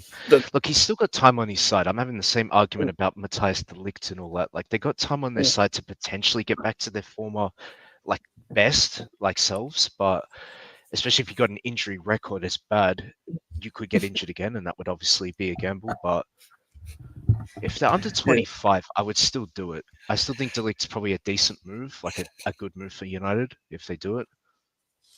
I think Ansu Fati, if he goes to a decent club, even even if he went to like Brighton or even a Newcastle, even I think he could possibly get back to his best self. But just as long as he don't get injured. Yeah, I just wonder how much of what Ansu Fati did was his pace. Because it really wasn't too much pace. really It was close fast. ball control. I think I watched that Barca team when he broke through. He's a close ball control dribbler. Like that's basically his game. He's one of those wingers. Yeah, but Like, he was also really fast. Yeah, he was quite quick as well, but I wouldn't say he necessarily relied on like knocking the ball and running past his opponent necessarily. He could adapt his game. Kareem Adeyemi. Yeah, basically Kareem Adeyemi. I like Adeyemi. I liked him as well at Red Bull Leipzig. I really thought this guy was going to be like, he's going to take it to the next level. But even Torgan Hazard, same thing, like talented, but just kind of stalled, just never really got to those levels. Yeah. Julian Brandt as well. Oh, yeah. Brandt. I always found him complicated. It was such a complicated footballer. Like, you have something. Yeah. But is it ever going to be year in, year out? Are we ever going to see this Worst of all- year in, year out? Worst one of all was Julian Draxler. Like, he was the Schalke's star player, right? And then obviously he ends up making like a big move and it fails, ends up at PSG, and it just went downhill from there. He could strike a ball. He could strike a really ball, could. Draxler, Yeah. man. He was 2-footed. Yeah, Yeah. it was those There was players a like lot of Julian those Draxler, Germans coming Maximilian up at Meyer. that age, in that age group at that time that were all 2-footed. It was crazy. Like they had like Andre Schurrle, they had fucking all of these guys were 2-footed. Like, yeah, they were. It's a rare skill to have, to be both like ambidextrous, because it just makes you so unpredictable, and you can basically cross either foot, shoot either foot. Like your opponent, like your defender's just like, the fuck am I supposed to do? You know what I mean? Like, that's what I loved about Rafael Morrison. Yeah, do you know when he was at West Ham? He used to go through plays, but I didn't know what foot he was. Yeah, I still don't. I didn't know what foot it was. Like even on FIFA, they changed his preferred foot on the game. They didn't even know himself. But it's 2 another foot one players. who's another player that unfortunately fell victim to the off the field issues. Yeah. So Alex Song said that's the best player he's seen. That's the best player he's played with. Alex Song. Yeah. Who played with Messi. He said that's that the is best. what. When you get such praise from Sir Alex Ferguson like that, you must be a player. Not even Alex Ferguson, Alex Song, bro. Alex Song, when he played with him at West Ham. Oh, true. Alex Song said that's the best player he's seen. And he played with Messi and all these players at Barcelona. That's the best, like, talented. It's just pure talent. I mean, it's kind of like how Guardiola describes Phil Foden as well. He claims I that think he was the most talented player he's trained since Messi. Yeah. I think in the end of this whole window, though, we still end up getting a striker, bro. No, I think so too. I think in the after all this, I think after the whole Nkunku situation, I think with Nkunku, I think they're going to realize that it's better if you get a striker rather than getting a winger. I think so too. Just based on the players we currently got, we got enough wingers. We got players who can at least play wing at a decent level, even if they're not necessarily like speed merchants. But it's good tackle. That's a good defensive play. They've kicked off the second half. My issue, I wouldn't say it's an issue, but my theory, tinfoil hat theory, so to speak, if we don't get Osimhen, I think we get someone that either is probably Ivan Toney. This is just my theory that I'm going to put out there. Someone like an Ivan Toney, someone that's like well known enough, but like might not necessarily be like the, quote unquote marquee signing that everyone's hoping for. But I think that's where I'm coming from. I still want to get 2 more players. Yeah. Keeper and striker. Personally, I think Fati was more talented than Bojan Krkić showed when he was at Barca, but Bojan was a serviceable player like Pedro was. But when Fati broke through, like wearing that number 10 jersey, doing what he was doing, people honestly started to dream like that was the next like Messi-esque player coming through La Masia, but it's just how it goes, unfortunately. Adama Traore was at La Masia. That's what makes me laugh. Adama Traore. He's the definition of pace merchant, but like he could actually cross the ball. His crossing was very good. Yeah, Joy is Adama Traore would be the best player in the world if he went through everyone and then just passed to someone else. Yeah. Like literally what he's good for. Yeah. You literally run through everyone, but you just can't fucking shoot. Just pass to someone else as soon as you get through and go. It's the same thing I used to slander Theo Walcott over. Like just blessed with raw pace, like decent ball control, just could not like finish for the life of him. Like it was just. Oh man. Well, he scored against West Ham. Fucking hated it. I don't blame pace merchants like a Mudryk, but like I just have an issue with what they're doing once they get to the byline or beat their man with speed. It's like, what are you doing next with the ball? And I just haven't seen enough to justify what kind of player they are. That's the problem. I'm not a big fan of Mudryk, but at the same time, under a new coach, you never know. That's what I'm saying with Mudryk. I'm not totally against him yet because like I have a feeling if you put him under somebody who has like a set style of play and you're telling him this is what you have to do, he might cook. Yeah. Because he has all the tools to do it. He just the footballing IQ is not there. Is the problem. Yeah. It's the same way Gerard Deulofeu when he was at Barcelona. Another wasted talent like Boyan was. Like blessed with pace, good dribbler. I He like just that. wasn't really overly That was a clinical and foul. whatnot. Yeah. Mm. Barca have had so many players like that. Yeah. But yeah, That was really well done by Danilo. He I do cooked take his ass. issue Oh, with that the was people. Militao. He cooked his ass. I do take issue with the way some people in our fan base talk, though, like with regards to your Reece James and whatnot. Like, they're saying like this is their final season to like show their worth before we should sell them on. It's like if you're going to give the centre backs a free pass for last season, then you got to give the same extension of courtesy to Reece James because he also injury wise, not necessarily form wise, injury wise was affecting him. He's our captain. These guys saying, let's just get rid of him. Like, there's a bit of hypocrisy going on, like they're basically these people trying to contradict themselves with other players, but yet others get a free pass. And the rest are like, no, just get rid. You know what I mean? The only reason with Chilwell you got to get rid, though, is because he doesn't actually fit the system. Not necessarily because of his injuries, I think.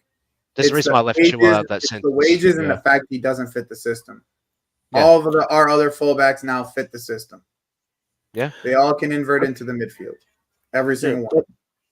That's why with Reece James, even though he's injury prone, last of your problems, honestly. Literally, this is the first time he's taken surgery and he's recovered from the surgery and he's able to actually physically like train and actually kick a ball. Like, and we don't know what a match situation is like. Bro, we get a full season of Reece James, we're getting top 4. There's no question about it. That's what I mean.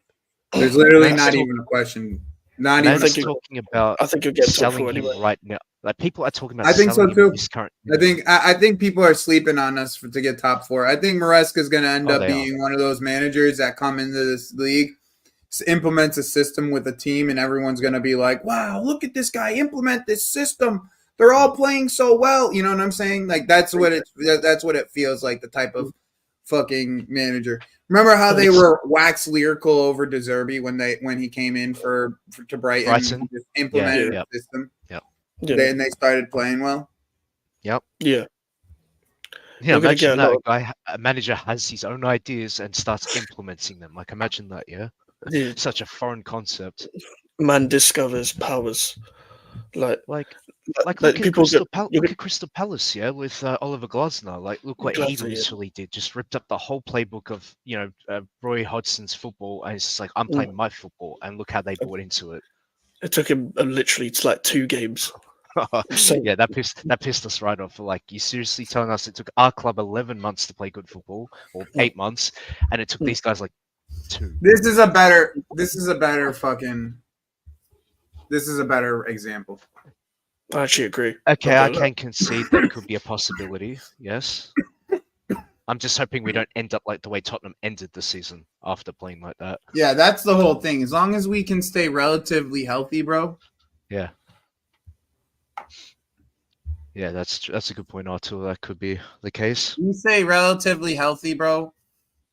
Yeah. There's no way that we don't get top 4, in my opinion. Exactly, because you're allowing the players to build that team chemistry up and actually play together. I've been saying this for a while, bro. Like the team chemistry in this team has not been like there hasn't been any cohesion. You building a team like this doesn't allow you to have any type of cohesion whatsoever.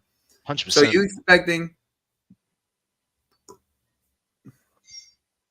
expecting anything to change?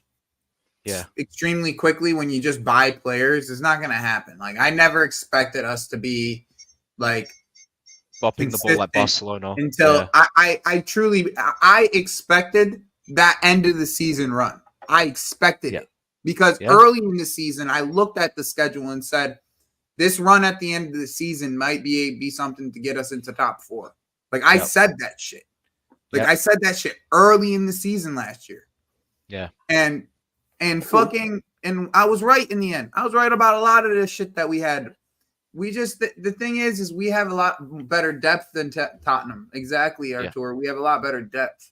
And Conley's right above Artur's comment as well, because towards the end of the season, Poch was forced to make those decisions with those last 6 games, because obviously the majority of the season didn't work out for him, but the players stepped up more than the coach could have ever got out of those players. They got sick and tired of losing. That's what it was. Cole Palmer and all their men were just literally in the best form of their life. I like think their that he finally went to his style of play that he was playing in the preseason, where we had an inverted fullback, which was exactly what he played in the all season.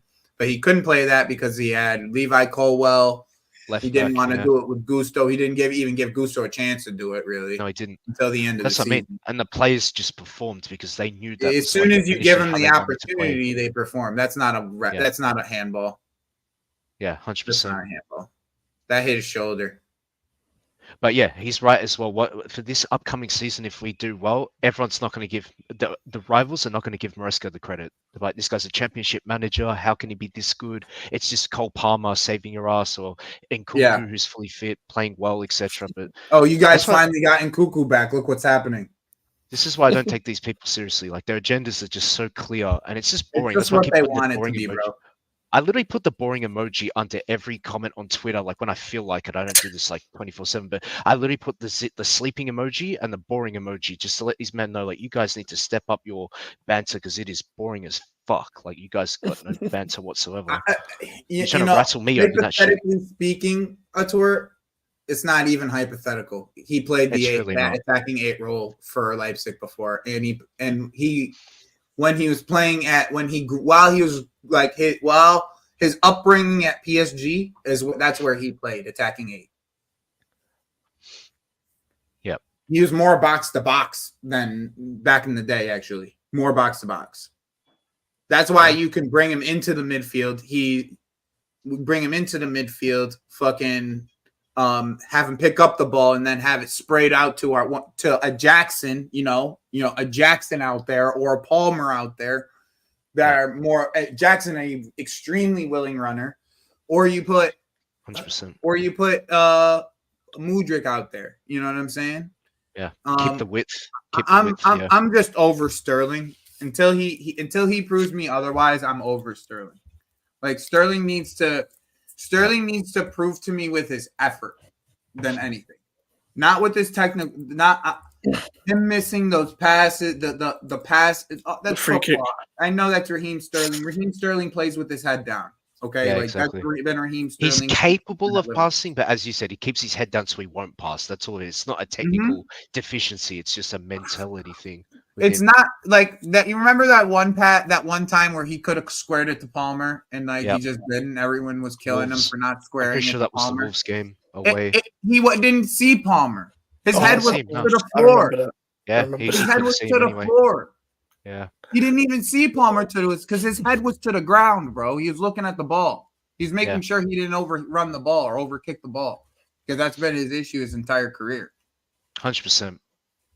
The onus has always been on him to step up because being a senior player and whatnot. So when he did that at Chelsea, it's like he didn't even want to consider Cole Palmer. He's like, I need my GNA to increase. I need what you do with Raheem Sterling is you play him against bottom half teams.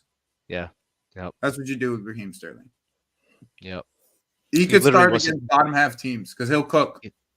Yeah, he literally was a detriment to our squad. As ironic as that sounds, he's one of the most experienced players, and he was a detriment to that team. He meant you well. Everyone wants experience, and then the two most experienced players we had on the team last year were making extreme mistakes. Hendrick, that was awful, bro. 100%. Hendrick, that was fucking awful, dude. And from what we're hearing allegedly from Maresca, the fact that he's even considering selling Chilwell, proves to me he's not mucking around. It's like, if you don't show me you got the attributes or the mentality, or you could use him as a super sub. Yeah, he's like, I'll just sell you straight up. I mean, we'll see. We will see.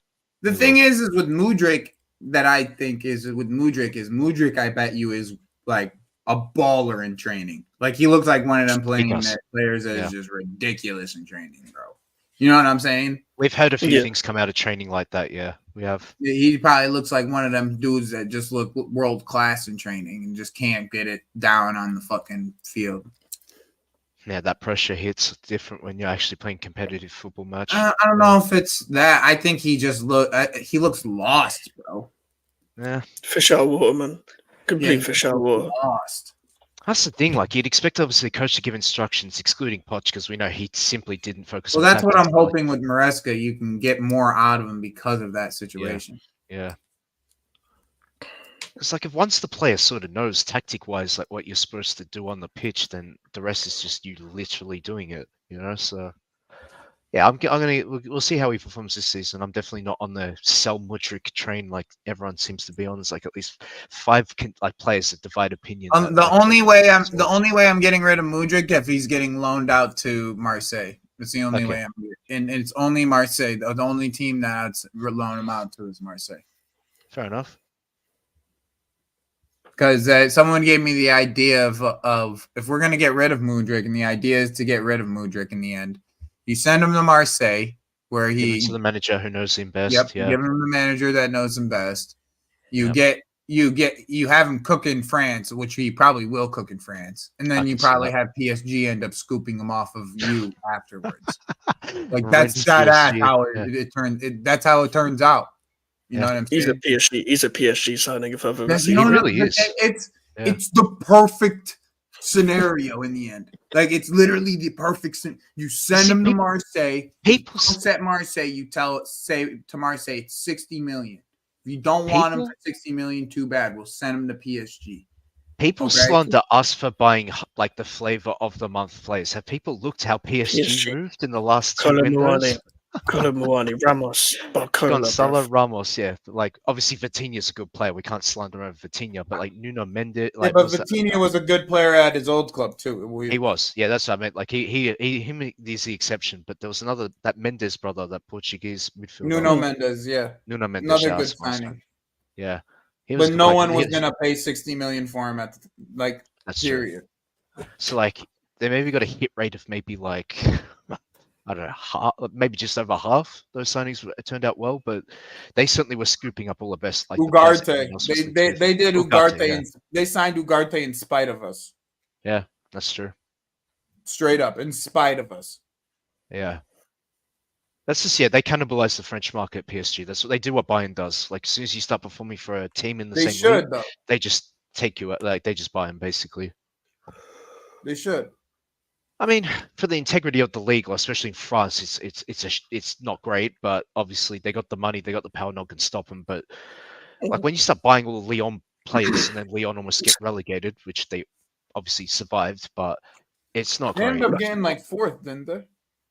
I think they climbed up like mid-table at the highest, maybe fourth. I'm not sure. I think they got European football. Yeah, they did get European football eventually. Yeah. Same thing with Ajax. Ajax was going to get relegated, and they came back and got like Europa. Yeah, they had a mad, like terrible run of form. Those two clubs. Yeah, but when you're in those leagues, bro, you're gonna have runs of games where they're all fucking dubs. As long as you show up and you play a system. Yeah, that's true. There's enough talent on that team where all you have to do is show up and play the system. Like obviously with the Bundesliga, I was obviously pleasantly surprised with the likes of Stuttgart, like Frankfurt, and all them like teams. Obviously, like played. Stuttgart is so much fun to watch, bro. Yeah. Next year, Mike's, you get a chance, watch a few Stuttgart games, bro. It's probably some of the best football that's out there right now. They'll be in Champions League this year. They gonna be Champions League. Yeah. We were linked with their manager. We were searching for manager. They play some of the best football in the league, bro. Probably in the world. They probably, they got some kids. They built their team like with the young kids system, pretty much. They got a couple older guys, but it's mostly young kids. And they got they went and there's this kid they have. This name is Enzo Malloy. He plays 3 different midfield positions for him. Deep line playmaker. He'll play 10. He'll play 8. It's just based on who else is on the pitch with them. You know what I'm saying? Yeah. And this kid, I swear to you, this kid, every time he touches the ball, it's like magic is on his feet. He just the ball touches his feet. It touches his feet. Anytime he needs to turn a certain way, it's like he knows exactly where the player around him is at all points. Spatial awareness at XL levels, son. He's gonna this year. I'm telling you, in the Champions League, watch out for this kid. Okay, his name is Enzo Malloy. It's Millot. This kid is special, bro. He's special. I don't say that a lot. I don't say that about a lot of players coming from the Bundesliga specifically. Like I watch a lot of Bundesliga football, but I don't say that a lot of Bundesliga players. This kid is special. If he has the right coaching around him, he's a Man City type of player. Like as soon as I see him, Pep would love the type of kid to replace Bernardo Silva. Like love the kid to replace Bernardo Silva. But like that's the type of style of footballer he is. You could put him anywhere on the pitch, anywhere you want.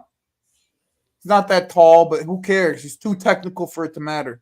Like you get out of situations with your technique, not how tall you are. Yeah, that's true. I'll look out for him. People need to stop hyping like basically implying everyone needs to be a certain out in a certain position up front. There's never been a thing in football. Arfan, this kid, I'm telling you, his name is Enzo Malloy. Okay, he plays for Stuttgart. He's about 21, 22 years old. He's so technical. Like everything the kid does, he's just it's all technique. Everything about him is technique. And that's why I really like the other player I like, he plays for Bayern Leverkusen, is Amin Adalik. A technical player, but Malloy, he operates in the midfield, and his spatial awareness is the key. The one that's the thing when you're watching midfield. That's the one thing that bothered me about Declan Rice. Yeah, that's the one thing that bothered me about Declan Rice the most was his spatial awareness. That's the thing that bothers me about Conor Gallagher. His spatial awareness, and it's gotten better, by the way. Conor Gallagher's spatial awareness has gotten much better. DeRozan to the Kings. I knew that they were already linked with that. I think I saw Woj say that, Adam, earlier this week. That they're going to be good. The Kings are going to be good this year. The Adley guy. The Adley guy for Leverkusen, he did really well against us in the first leg in the Europa League. Yeah, he did really well, man. Like, I mean, we did defend the whole game, but with the way they were opening space, he was so key to that. Like, he got taken off, but he was actually. You can play him across the front line, and it doesn't matter where you play him. And his ball, his movement off the ball, and his spatial awareness on the ball it makes it almost impossible for you not to play him. And he played a lot of games for Leverkusen, especially when Boniface went down. He played a lot of striker for Leverkusen.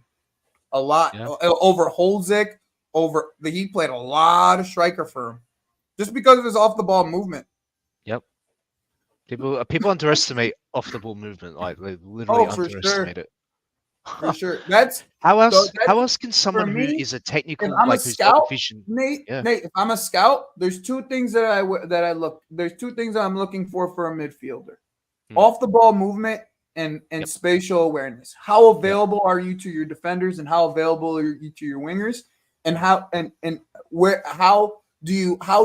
does pressure affect you? Yeah. Can you see the danger coming? Yeah. Can you see the pressure coming before it comes? Yeah. Yeah. Something that Rodri has perfected. Yep. What makes 100%. Rodri so special is his spatial awareness. I grew up watching Busquets. Like Busquets, literally 15 plus exactly. One of the greatest is the master of it.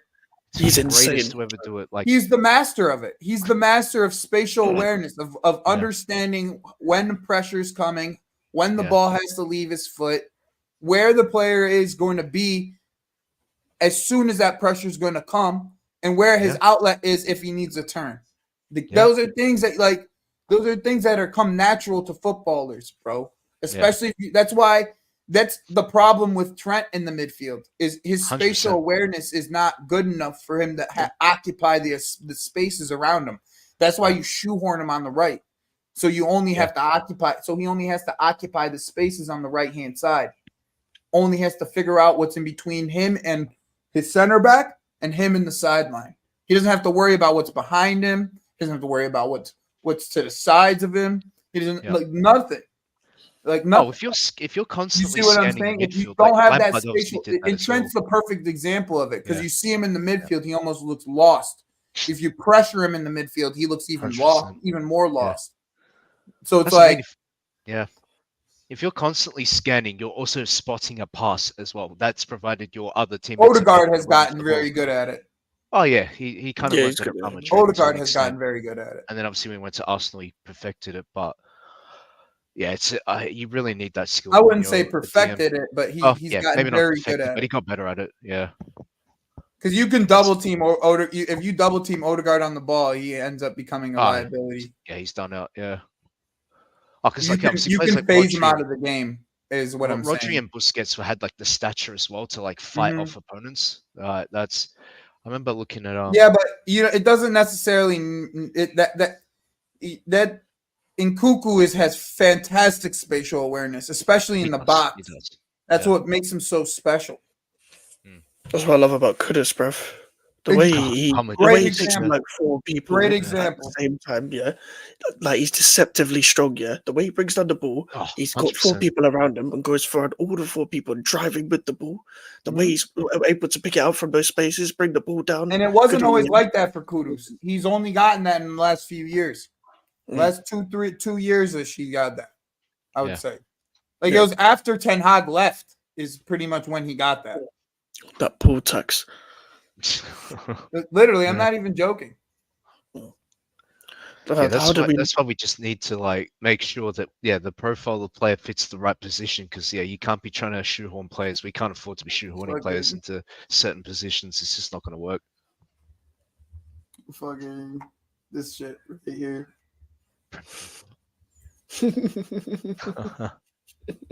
Does he run around like a headless chicken? No, he's not good enough then. That's why Suchek is a footballer. Yeah. That's my problem with Paqueta, to be honest. Yep. He'd rather fall on the ground than worry about what's around him. Yeah. Trying to buy free kicks and all that. Yeah. Yeah, the rest clocked on to that very quickly. Yeah. When he first came into the league, he got the rest, and then the rest was like, I'm too familiar with your game. I'm too familiar. We're starting to clock what you're doing. Yeah.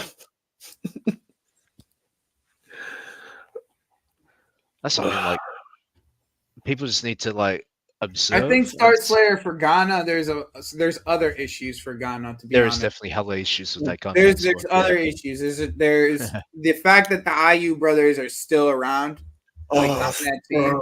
I hate them so criminal. much. It's fucking criminal. Oh my god. Like and like it's just the FA, bro. Like they have the politics in some of these countries, especially the African countries, bro. Just poor. You see it in quite a few countries. Mexico FA, like the way their situation is with their national team. You see it with obviously, I mean, the American FA can't pick a fucking good coach. That doesn't help, yeah. Same with the English FA, bro. Venezuela, obviously, Ecuador sticking with a certain striker up front because of his age, because apparently maybe they can't find anyone else worthy enough to play that role. And they went and hired fucking the worst manager from the World Cup. Literally the worst manager from the World Cup. Venezuela with Salomon Rondon, even though he scored a goal, but still, like, these guys need to break away from their old habits. Chile, the same thing. Well, just, I mean, stuck in the past with some of these teams that you're naming, like Venezuela and Chile, they don't have a young crop of players that are coming up that hit the heights of those guys. So they're still hoping on the heights of the European like level of play that some of these guys have seen. And a lot of like the Venezuelans of the world and the Chileans of the world haven't made it out to Europe yet. The young players, that is.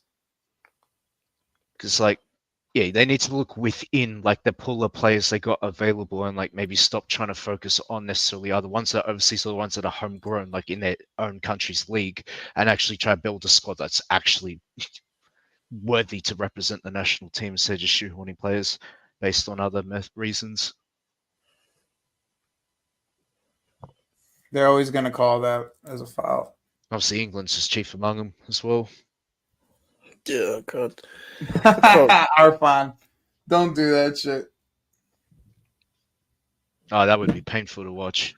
That would go be VAR. Oh, that's got to be a red card. That's a bad tackle. We're gonna view to see if there's a red I don't card think then. it's a red went card straight for though. his- he Oh, went straight that for is a his red ankle. card actually. He went straight for his ankle. Yeah. That's a red card. Yeah. This is a red card. Studs up on the ankle. Yeah, you can't get away with that. Yeah, you're. That's a red card. Yeah, he's gone to the Monday. He's done for. I think now Brazil. I think Brazil has a good chance of winning this game now. This hasn't even been a football match. Barely, been bro. fight- It's been a. This It's is been. Fight Club. It's been fighting. They've been fighting the entire fight. This entire game. Yeah. Oh yeah, these countries, Uruguay, They're giving them a Brazil, red, bro. Argentina. Yeah, it's. You don't go always to been the. You don't like go to the monitor like that and not give it. 100%. I just love how they always go to the worst angle first up, like see it from there. And it's like, yeah, I can tell if it's a red from there. Mm. That's the angle.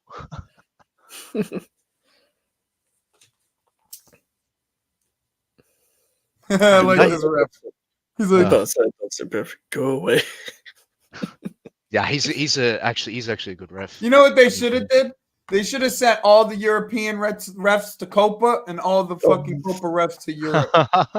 That's what they should have did. Oh, the European It's a studs up tackle, ankle high, going through. Thumbs him up with off the momentum. ground. Yeah, That's always it's always a red. You're right. Yeah. Oh my days. He looks like he's from South London. That's the thing. Nahita Nandez is like he's that type of player. He's an enforcer, but like that's even that's. He plays midfield mostly, but they like shoehorned him into the fucking fullback role. Yeah. Oh yeah, he's a midfielder for sure. All I'm saying is Bielsa wants to beat Man City at their own ground with 10 men with Leeds. Can he beat Brazil with 10 men? Oh, man. Red Stuart Dallas. They're all fighting, bro. Everybody is fighting with each other. Mm. It's different when you all can understand each other. You know what I'm saying? Everybody Yeah. can pretty much speak the same languages. Like it's either they all speak Spanish or they all speak Portuguese. You know what I mean? All calling each other Yeah, puta. they can understand it. certain words between Portuguese and And Spanish. yeah, They- and there's it's some still overlapping there's words, still is but- the big similarities between the languages. But because the ref is actually giving the decision in It's Spanish, different of course, the though, bro. Uruguayans You know what I'm saying? Because like Yeah. these Germans, they could talk German to each other, and nobody knows what the fuck each other's talking about on the Spanish side. You know what I mean? Yeah, Bunch of 100%. shit. Yeah. But when the Portuguese play the Spanish, they actually can understand a bit of what each other is saying. That's Mm. where it goes gets a bit peak. These rivalries are different in South Oh, America, though. 100%. There's I love it. really not much respect shown between either country when they come up against each other. As in it should South be. American football. Yeah, As it yeah, should. I respect rivalry. Like you need to have a rivalry for sure. All right, But- but for a 0-0 game, this has been a fucking entertaining game of fucking people getting Exactly. tackled and fucking It's been an entertaining fierce game of fire. competition for each fucking ball that's up in the air. It's fierce competition for it. Yeah. Excluding maybe a Scotland England match or like a Germany England match, there's a bit of bite to it. Like there's like historical. Arfan is yeah, this is the first time that North American teams have been able to play in Copa. This is the first time. Yeah. This is why we need England Ireland. Like we never see England Ireland yet. Do you see the No, Irish no. here? They fucking hate England. They Like, despise us. Like they fucking hate it. They will go out just to kick England and make sure one of them dies on the pitch right there. 100%. 100%. Exactly. Not Irish- only that, but then they can host the games in the U.S. You know what I'm saying? Which is 100%. boo money. There's no That gets stadium. ugly. There's no country in the world that has as many stadiums as us. That's already pre-built. You don't have to build nothing. They're so good. Is Like the that best Andre games Pereira? in the Euros were the ones where Everything's it's like getting so built. called. Douglas Luiz and Andrew Pereira. Once again, Andrew- Pereira is another player that I actually like for Brazil. Oh, does he play well for Brazil? Yeah. Oh, because I never liked watching him play in the league. Nah, he actually plays well for Brazil. This De Arrascaeta, yeah. Georgian He's a De good player. Arrascaeta, yeah. He's a good player.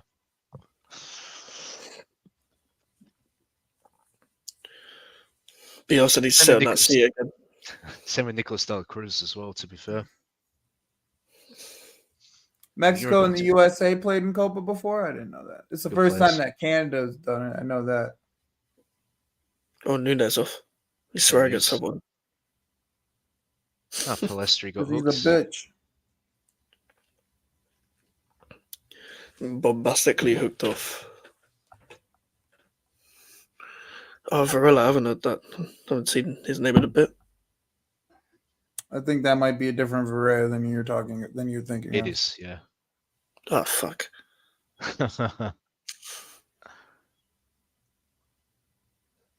I wonder if they're gonna play Diaz-Carta striker. He should be the 10 because he is the 10, but I don't know what. Nah, he Bielsa normally played. plays right wing. I'm thinking of club But level. they Yeah. took out Palestri, Yeah, that's true. so maybe he's playing right wing. But with the red, they have to kind of shuffle their midfield anyway.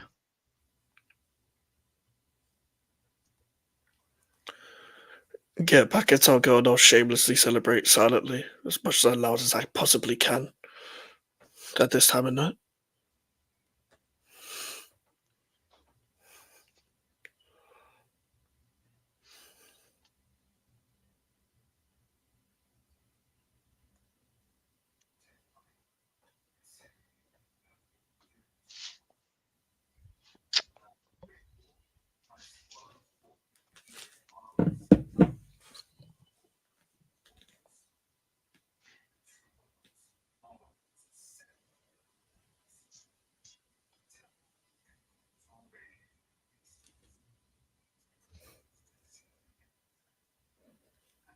They sub out Douglas Luiz or João Gomez. I mean, Yep.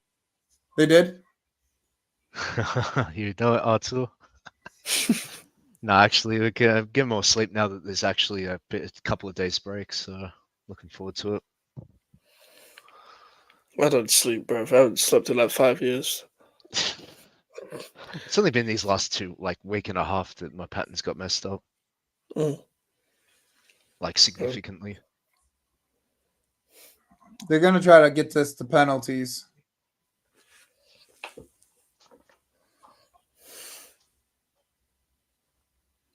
Oh, there's no one there, bro.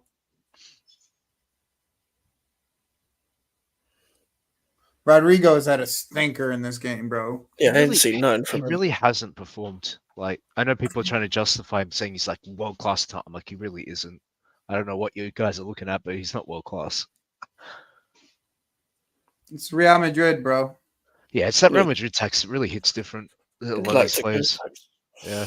You look at what Jude's doing performance-wise. It's Yeah, like, fuck yeah, no, man. it's a combination of not only what you just said, his performance. It's also like his arrogance, like a nonchalance. I do of, like, wonder how hey, well Madrid cope without having Cruz next year, because Cruz is just like just a different type of creator. Yeah, he's a I agree, genius, bro. Artur. Yeah. That's what pisses me off, right, about a lot of these Monday footballers. Like, undoubtedly you're talented, we get that, but like this man is talking up like he's got nothing to prove because like he plays for the Now here biggest comes the club in the subs world. right now. He plays for Got one of the arrogance. biggest clubs in the world, and it's like he's not playing well for his country. But it's 11 like, for 20. That means I think that's Oh, we knew no. Paqueta was coming off. No. Why? Why do you say Never no? tell. I was a shameless celebrative goal. Yeah. I need Yep, to so leave with something. Rafinha, oh, what a surprise! Rafinha's coming off. Man, Get that Rafinha, right. João Gomez, you and know? Paqueta. All three of the players that I said shouldn't even have been playing in this game. And Literally, Trace- all three that I said Dorval shouldn't have played in this game, he played. Oh my Get that days. rest, Lucas. Get that rest. Yeah, Need you Now back. Mussolera's down. that's correct, Adam. Proper old school. That's not good for Uruguay if this goes to penalties, because Mussolera is a cold keeper for penalties. He is. Oh, Savinho. for fuck's sake. Yeah, Andreas Pereira. He's a good player. That ass tour, fucking stinker, son. Very good. Yeah, I don't know. Anonymous for fucking 80 minutes of a game. Yeah, that was shit. Yeah, I don't get that whole one match ban thing. The more I keep thinking about it with Bellingham, like seriously, That whole can- ban doesn't make any sense, bro. Yeah, it really makes no- doesn't. The FA said some. But here's the brown- thing, right? You got to surely you got to think in your head before you do a gesture like that and possibly consider I might cop a ban for doing this. You know what I mean? It's like, oh, look at me, I got dopamine. No, not even that, bro. Not even that. It's like Like, if you're gonna ban him, you don't get to let him choose what game he's gonna get banned. Just either ban him or don't ban him. You know what he's gonna do? He's gonna choose the game against Like, us. I don't in the really preseason. think he needed to even be banned like that. You know what I mean? I thought he chose this game because I barely saw him. Yeah, he's playing Estonia, so I'm gonna take a nice fucking Yeah, little he's gonna fucking take holiday. it off against some kind of random country, or Malta, like my Yeah, country, or like fucking something like that. Yeah, England fucking versus take it off. Estonia, and Jude Yeah. Bellingham's gonna take a nice holiday. Yeah, Antarctica away. There's going to be Unbelievable. some one of them Like random obviously shit. Merih Demiral for Turkey. Like obviously that was stupid. Like obviously surely you got to think if you know exactly what That's gesture different, refers bro. to. That's Yeah, like it's political, It's but like completely the mental. fact that he still did it though, like I get it. These guys are patriotic. They don't give a fuck though. But I represent my country to the death. I'll do a gesture like that. But even in his head, like you think they're gonna let that slide, dude? Everyone's briefed. You can't do gestures of that nature in any international Yeah. tournament. Like, you remember Yeah, Nicholas Bentner when he used to like lift up his jersey and have like a gambling sponsor underneath when that's That's exactly it, Adam. He's gonna take his band is gonna be a fucking holiday, bro. He's gonna take an that's what it extended is. holiday, one of these fucking international breaks. He's going to fucking Dubai or some shit for one of these international Oh breaks. my days. Guaranteed. These Serving his footballers, band. some of them. Some of these footballers are just. I mean, Gotta question them. I don't know. Okay, Hendrik. Oh, shot on target. He's finally done it. Okay, Hendrik. Finally, something. Something that looks like a fucking that makes you look like a good player. And T, gonna- that's how integral a good goalkeeper is. Even if your team is playing so bad, they will most likely bail Only you took out you if you have a 83 world-class minutes goalkeeper. to do something fucking positive. He's going to post another black and white picture on his Instagram now. That's the thing. I'm out. Weasel. Yo, this Hendrik PR, the Estival PR better be as high as the Hendrik PR, bro. That's all I'm saying. Hey, I've been trying my best to prop up Estival to cancel out all of the stupid Endrick PR I'm seeing on the timeline. And the slander towards Kendrick players as well, for that matter. Yeah, Guilherme clear of Hendrick, even though I've never watched him in my life. Now, Guilherme has shown moments as well, like Endrick. He's shown moments of brilliance here and there, but like certainly not Yeah. consistent enough. Yeah. Yeah, fair enough. I don't know what player I'm getting, really. I've not even watched Oh, the you're comp getting yet. a good. You're getting. A good You're getting winger. a good player, bro. You're getting a good Brazilian winger. Yeah. I'll take it. I just hope we don't put too much pressure on him Comes first. Martinelli and Valence. I don't really think West Ham do it like that, to be honest. It's really like I didn't even know top six that put pressure like that. Evan Listen has been on the bench. Evan Nilsson. Yeah. I didn't even know he was on the bench. Yeah, he I is. like Martinelli. The guy runs with his head down. Yeah, same. Yeah, he actually deserves that Madrid PR, bro. That ass. That's what I mean. And like obviously, when we put all our genders aside, right? These So men are like 17 the years FA old, Cup like, giving him a little bio on Twitter, and people are fucking tweeting, pissed. Yeah, they're pissed off about it. tweaking Yeah. over it. Yeah. I heard Barcelona wants this Araujo guy. They're getting triggered over him. They're getting triggered genuinely that like the FA Cup Twitter page put up a profile saying like Esteval, like he's talented right now. Wait till he comes to the like playing the competition in 2025. I'm like, you guys are triggered over that? Like, come on now. It's literally an admin doing this job. Yeah. They want people to What watch else the is he competition, supposed to no? post about? Yeah, they no. want people to watch the competition, no? Like the FA Cup, Conor Gallagher, star player, star boy. Like, watch the FA Cup. Fucking See Conor Conor Gallagher. Like, Gallagher, is that bro. gonna like hit the same way? No, it's not. Fucking Conor Gallagher. It's really not.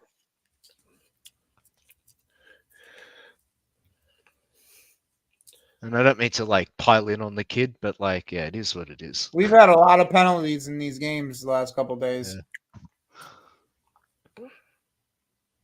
Cali Oh, clear it's of injury. totally- That's hilarious.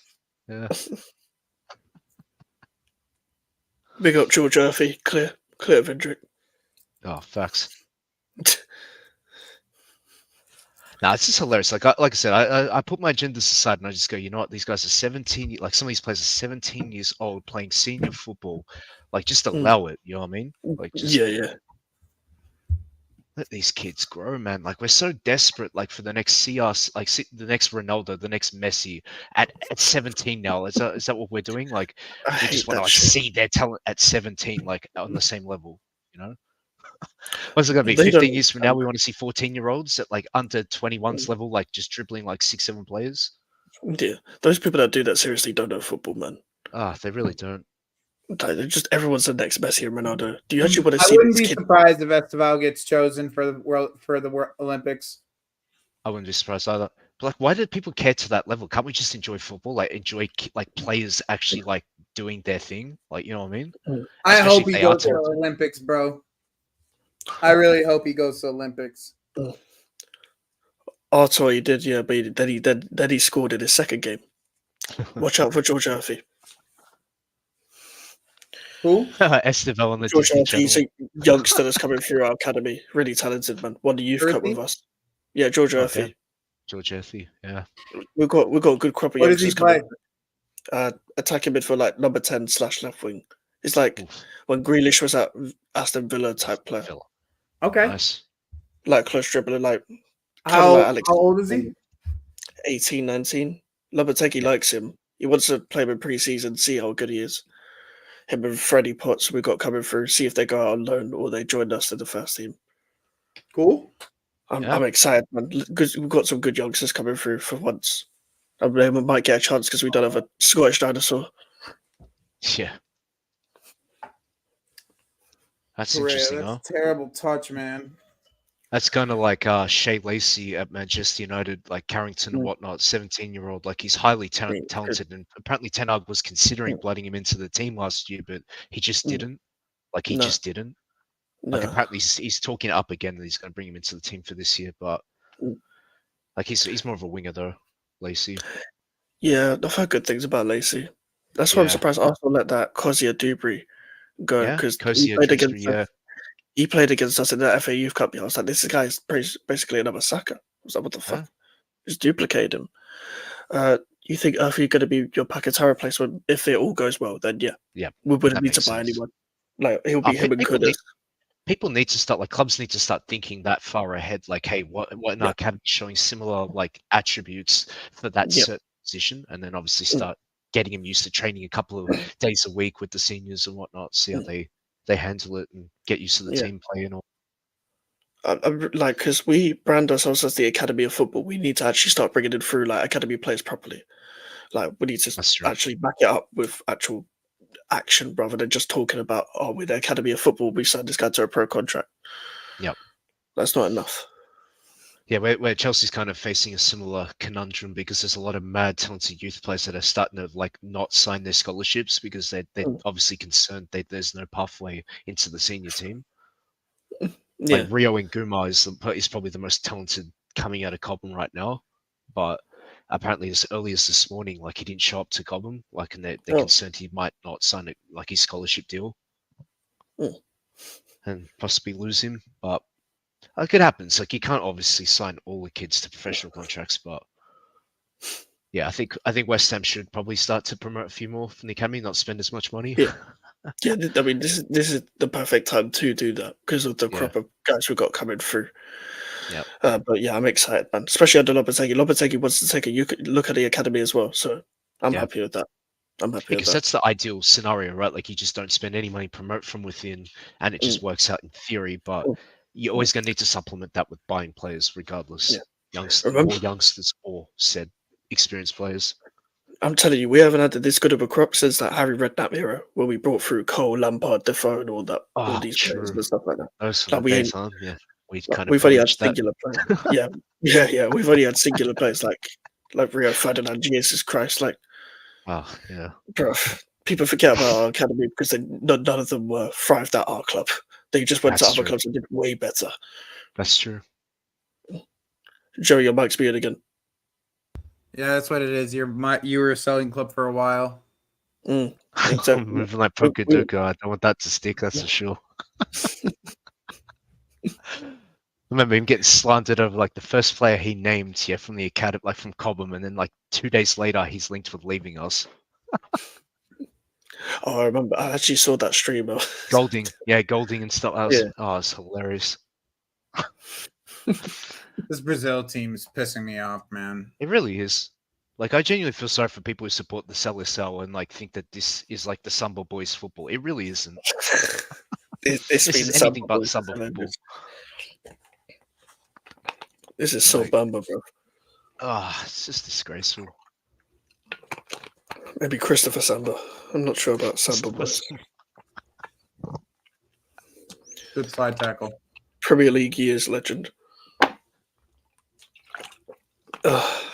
It's just the identity of a lot of these countries. Like, they either lost their identity or they just don't have the players to like, play that old style. Adam Rio's a really good young player. Let's just put it that way. He's really good. One of our better academy players that we have at this current moment.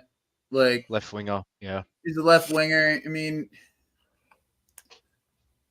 who knows how good he's actually is, to be honest. He's good for an academy player at this current moment. Like, for his age, he's really good. But outside of that, like, who actually knows? I mean, Yeah, why who do we knows how care? that translates? You never know how that ever translates to the men's league, bro. Charlie Like, I Wasonda think said Tyreek he's- George has a higher ceiling than him, and I still don't know how Tyreek George is going to cope with the. Yep. That's why I say you might as well, like, if you're going to especially sign this guy, you might as well not sign another left winger. Like, to answer your question, why do we care? There's a number of reasons. Like, obviously, it's a source of Is he pride going for to me, like, City? apparently Rio? so, yeah. Like, they're trying to talk him to get to City, convince him Oh, to well. sign. Like, the reason is, Adam, is because a lot of these guys, like, I wouldn't even call them common sexuals. Like, a lot of them are, but like, it's just like a source of pride. Like, oh yeah, the next like best talent is coming straight from our academy. Doesn't cost anything. But the thing He's is generational like, talent, he's this all and that. like he. Like- I mean, he's good, but like I said, like I've seen Tyreek George accomplish more in that same position that he was in, and Yep. now Tyreek George is fucking 6'1" and he's cooking people on a daily basis in the fucking in the U20s, 23 teams. Yeah. So like, And I don't know, and- bro. Well, we'll see. I And thought also- Tyreek George had a higher ceiling than he did personally when I was watching him. When I was first hey, watching him. you could be right. And the thing is, like, as Adam says, like, oh, 1% chance of making it, they're making it life or death. Some of these guys actually know their families, like they actually got close ties to these particular Mhm. players, so they have a Mm. vested interest. They want to see this player reach our starting 11 one day, and that's why Yeah, they I get think mad in their Danish has feelings something when, with Golding. yeah, same with Golding, yeah. These guys, they take it like personal offense if Going to Tottenham penalty Hotspur kicks. let these kids sign for a rival club's academy. About us, you just don't get our talent that comes through our Dude, academy. I don't know. I think Brazil go through. Muslera is not looking good in goal right now. Like he is looking like he's in pain. Gilmore was another one. I like Gilmore. I liked Gilmore as well. He was getting man of the matches, and like, because he just did the simple shit. He just kept the ball moving. His passing was good, but like, Had a good Thomas season Tuchel last Yeah, just but didn't they get to the- overrated this kid, bro. Don't let it get twisted. They Oh overrated. no, him. they definitely hyped him up and called him Billy Esther and shit as like a joke. But when he was actually playing, he was good enough. Like he was decent at what he did, but he could have developed further with us. But yeah, we sold him. It is what it is. He had a You good can't season always- last season. Not all managers are gonna like just want to accept the talent regardless. You know what I mean? Like I don't care. He Yeah. doesn't fit my system. I want him gone. Yeah, it's fair enough. Yeah.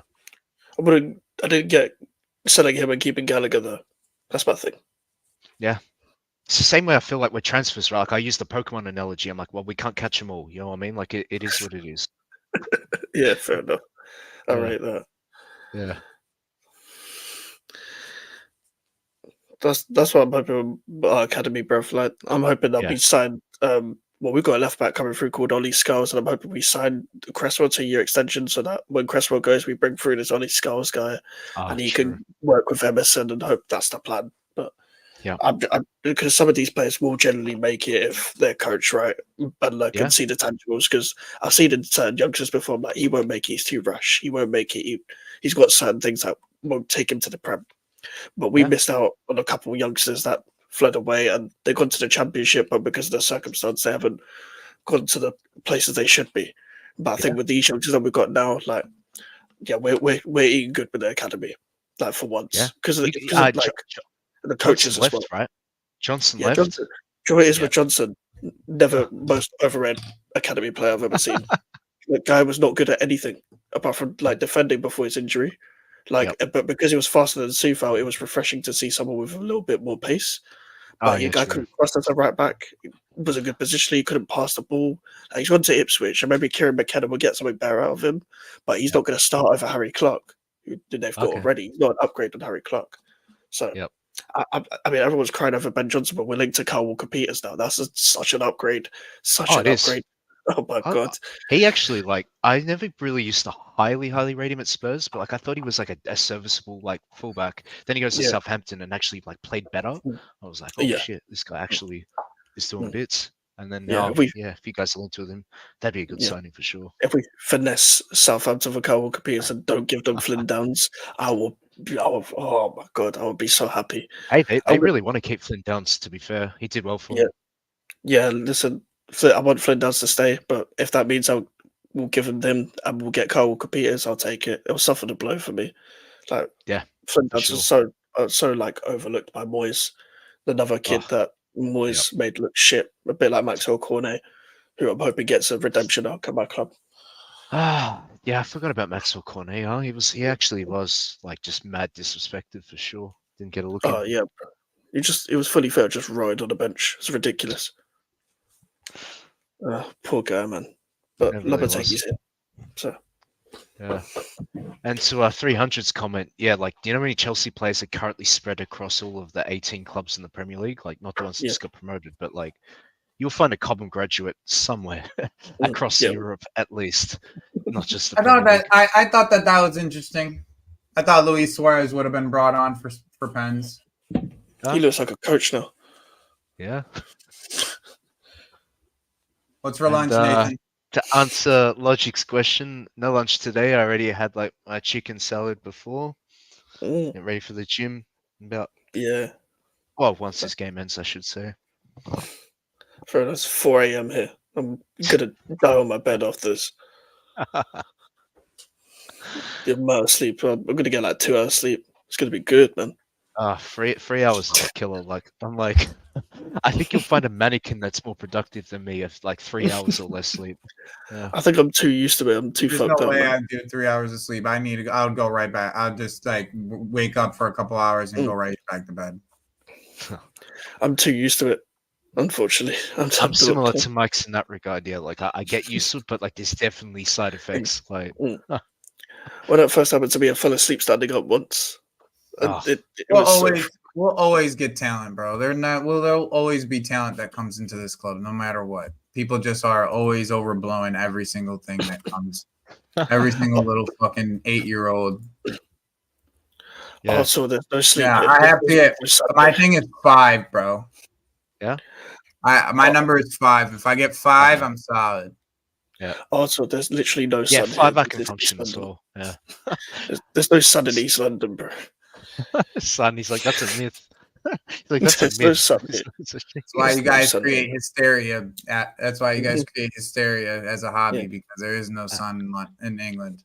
Well, based on that logic, Norwegians should be the most depressed people because they only get sun for 20 days in a year. We get sun for 2. This is permanent dark settings. You know what I mean? Yeah, that's a part of the world. I'm pretty sure it's Norway. One of them Scandinavian countries. It's it'll be 6 p.m, but it's not 6 p.m. It'll be 2 p.m. It's pitch black. Street lights are on and all that. Man said ready for kids in the chat, Yeah. God. This guy's something else. Big up logic.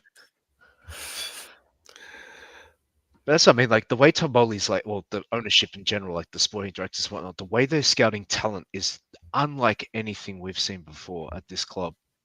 Unlike anything else. We didn't even use our fucking talent pool back in the day. No, we just learned about left, right, and center and forgot about them. That Brazilian midfielder Nathan, I completely forgot we even had him at one point. I was just oh yeah, we just sold him for 3 mil to some Brazilian club after 3 years going out. Valverde up. Oh, it was ridiculous. Valverde puts a great pen away. It's a lovely pen. Right. Here's after Valverde, they don't really got much. No.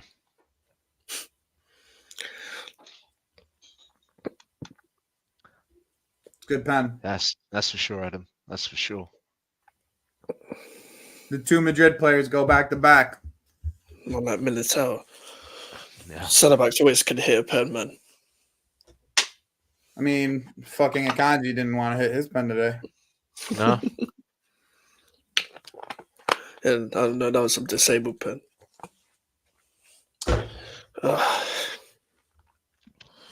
Yeah, we are. Imagine that saying that, in the same sentence, like competing with Real Madrid, Barcelona for like some of the most prodigious talent in South America. Mm. Although obviously Barcelona makes a lot more sense because they just I find if struggle Canada with wins money. Copa, I'll be so upset. Oh damn! I mean, they'll probably create a national holiday for it, but you guys, yeah. Like I save. said, Militao. Save. The center back's first curse. That's the Mike. That's the Mike's curse right there. Mystic Mike's. That's the Mystic Mike's curse. It's not a good penalty either. That is not a good pen. Also, his main character syndrome. Yeah, I don't know, Tor.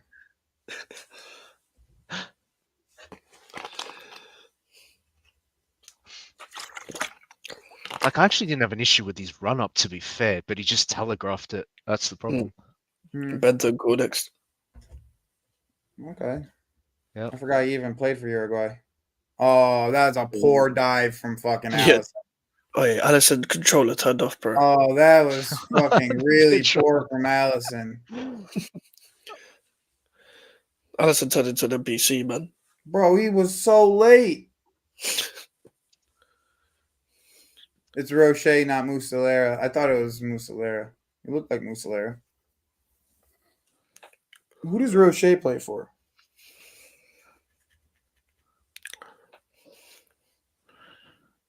No idea who that is. Man like Pereira, bro.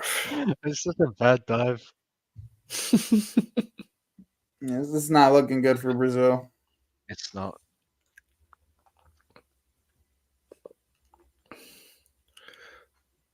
The same. What the fuck is this run? I thought the fucking shit. Good pen.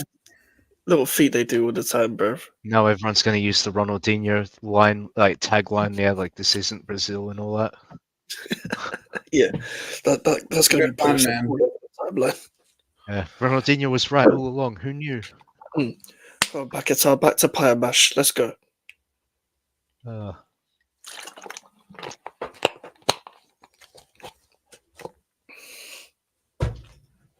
Back to Canning Town, bro. It's not even in Canning Town anymore, but fuck it. That's for true West Ham. Yeah. Back to Hackney, back to Stratford. What's a pen. pen? And he comes to Arrasqueta. I'm still behind you guys anyway.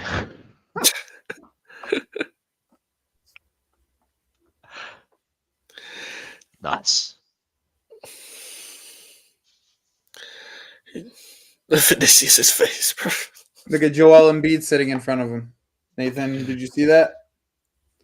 Yeah. No, Nathan. Oh, Adam, I meant. Oh, Douglas Luiz. He probably puts this away. Yeah, he's a good penalty taker. He's a good pen taker, yeah. It's actually a shame I won't see him in the Prem anymore, like, for now, because like I enjoyed watching him dictate and play first to Villa in the Prem last season. Yeah, Villa won't be the same. Yeah. Their main man, in my opinion. And they also got more like games now with Champions League football. Yeah. It's going to be what Barkley and that Juventus dude. Yep. Barrenechea, I think his name was. Yeah. Oh, he missed. Oh, my days. He missed. Oh, it's the Mike's curse strikes again. Oh, he's such a great penalty taker. That was a horrible run up. Why did they all did the fucking same pretty much run up? Like it's so annoying. Normally that wraps inside the post. The ball before he struck it. Luis Suarez is about to bite one of his teammates in celebration, bro. He's gonna be so proud. That's that, boys. That's that. I don't think Allison's doing nothing for this one.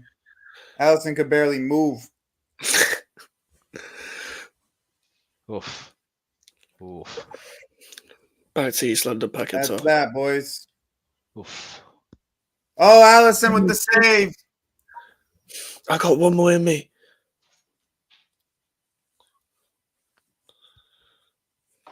Let's see how bad this one was. See, Logic, you were talking a little too early, son. Oh no. Oh, This Martinelli. guy, they're talking way too early.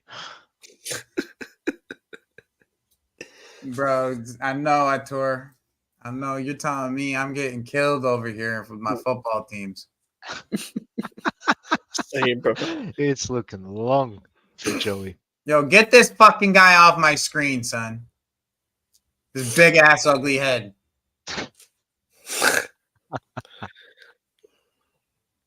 Oh, Attaboy. what the Vinny looking stressed. Martinelli scores. Okay. I'd expect him to bury it.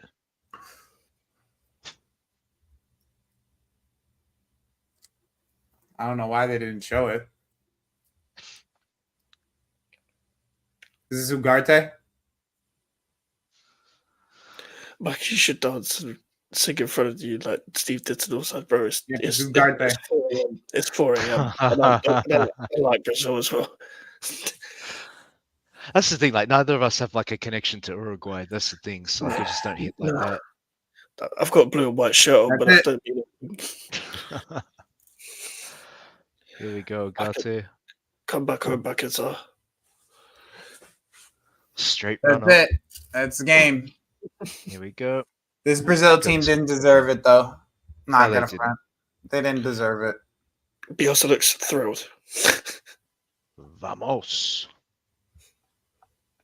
I ain't on to you, Douglas Luiz. This Brazil team didn't deserve it, son. Just plain and simple. They didn't deserve none of this shit. All tournament, yeah. They'll just They've been poor all Right. tournament. Uruguay's Yeah. outplayed them all tournament. yeah. Probably, I would say. I don't Yeah, no, think that's Leeds fair. could win it either, though. But that's just my Yeah. opinion. I haven't taken interest in Ballon like for All right. years. So that's it for the stream. Hope you guys have a good rest of your night, and we'll see you maybe tomorrow. Maybe I'll be on some other people's streams tomorrow. I might take a day off from streaming tomorrow. Yeah. So we'll talk tomorrow. Hope you have a good one. Peace. Take care.